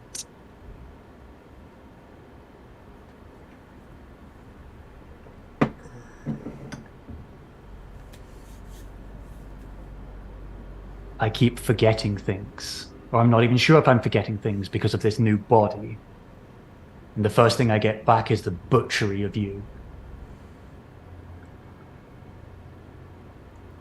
Which sucks. But it's inconsequential because it wasn't you. Then who was it? Just a bad memory. Just a bad memory from a bad dream. That's all it was.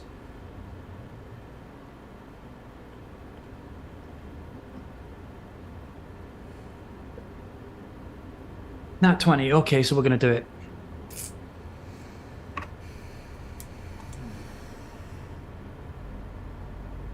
How is Archie a bad dream when the memories flood back?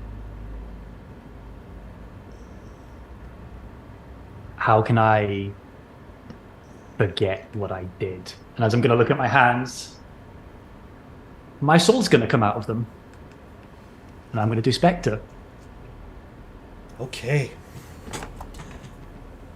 And I think the idea of you saying, of you speaking those words, and then that essence of you coming out, that soul floating out of your body, and you guys getting a glimpse of what Archie actually looks like. I think that's a pretty tense area to leave it.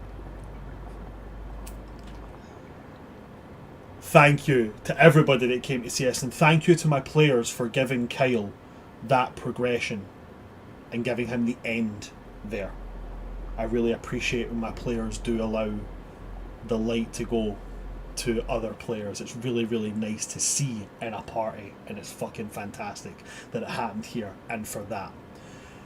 I'm not going to give an end credit scene because I do not want to spoil the intensity of that moment. Thank you so much for coming to see us, folks. If you like what you've seen here today, do consider coming and seeing our other games that we have. We have got plenty of them, like 6 days a week we're streaming.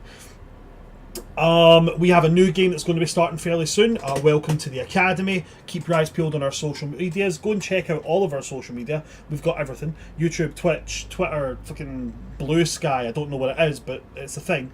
All of it under World Tree Quests. I have dropped the link in the chat if you would like to apply to join this lovely cast here. We are looking for a 6th member. Go and fill out the form.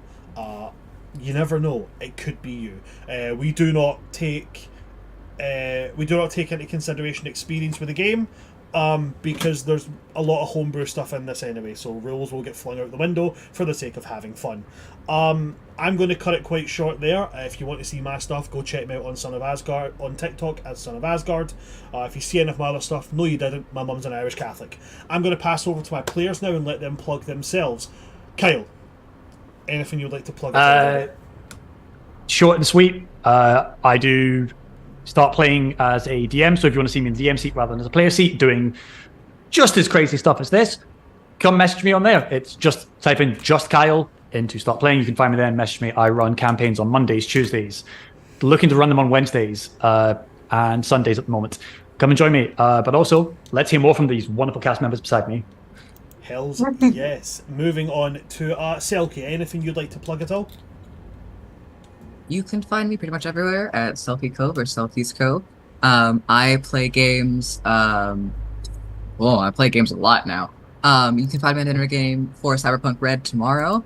On Saturday, you can find me over on Meister Hypester for finally we're coming back with Vampire the Masquerade Endless Nights.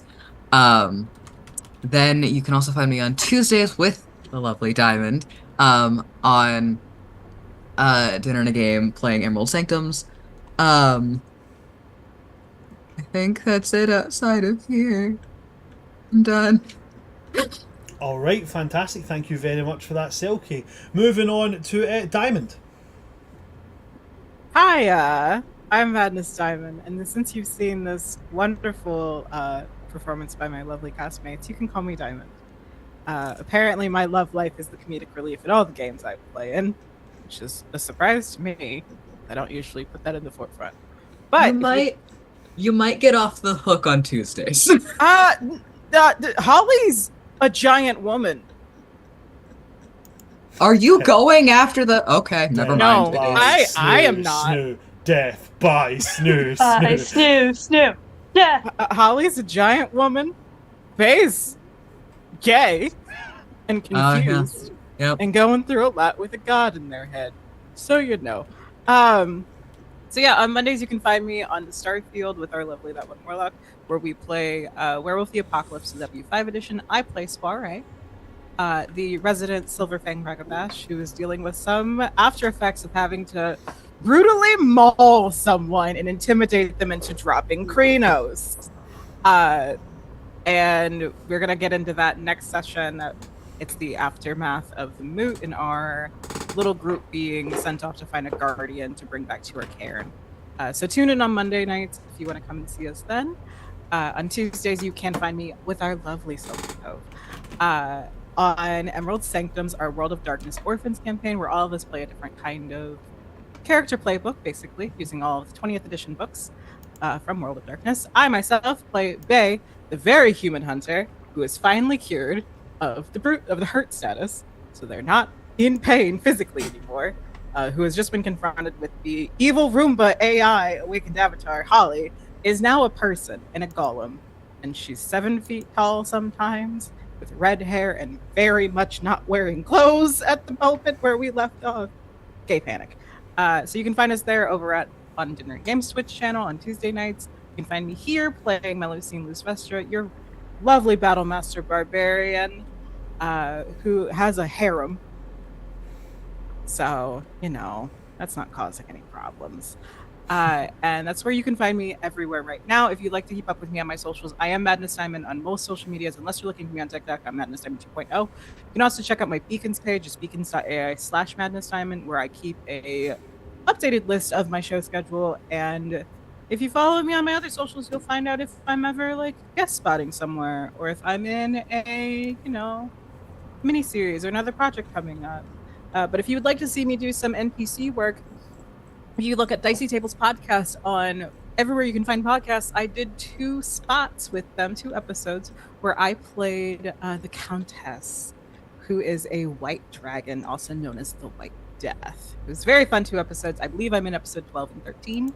So give that a listen, support my other friends who are on that, and let me know if you want me to come be an NPC for you sometime. I'm kind of good at it, I think. And that will be me.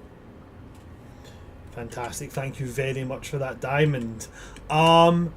Moving on to Denny. Anything you'd like to plug at all? You can find me on all the social medias at Lawless Aries Cosplay, particularly TikTok, which is where I post most of my content. You can also find me on Instagram if you want to get some cool beaded jewelry at Magpie Finds Jewelry. Go ahead and follow me there. I'm doing a couple of craft fairs later in March, and you can find more information about them on my Instagram as I will be posting it. Other than that, I think that is all for me right now. Fantastic. Thank you very much, Denny. And last and most certainly not least, that one, Warlock. Tom, anything that you would like to plug at all? Hi, everyone. It's me, that one Warlock. I make the saddest characters you've ever seen on the internet. You can find me Monday with the lovely Radiant Madness Diamond on the Starfield Twitch playing Werewolf the Apocalypse, where I play Travis, the Ferus Glasswalker, who is dealing with the fact that they nearly tore someone's arm off completely by accident, and will be getting a talking to about that. Who knows? Tuesdays, keep an eye out on March 12th on the Game Raider Girl Twitch, where we will be starting our Realm Walkers campaign, where ironically I play the happiest character I've ever made. Still doing a little bit of secret stuff about that, but it's a really cool character. I'm really excited to start playing it. Wednesdays, you can find me on Dice and Autism's Twitch channel playing as Connor Hattison, the Blood Hunter Barbarian, who is just a big old werewolf dad threatening gods. And then Thursday, you can find me here playing the therapy needed Ariel. And you can find me on all social medias at that one Warlock in some way, shape, or form. And that will be me. Well, if that's everything from my cast and that's everything from me, then thanks everybody for coming to see us. I've been your DM of Doom, Son of Asgard, or World Tree Quest here on Twitter, Twitch, and YouTube.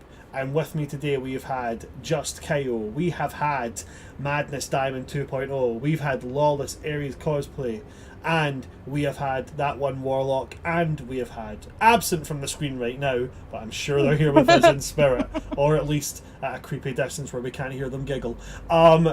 We have had Salted Cove. From all of us here at World Tree Quests, good night, stay safe, probably don't pick arguments with somebody with a higher intelligence than you, and also... Nah, do it. Also, don't pull a finny. Oh, and also, Marisol, drag them to fuck. Good night, folks. Good night.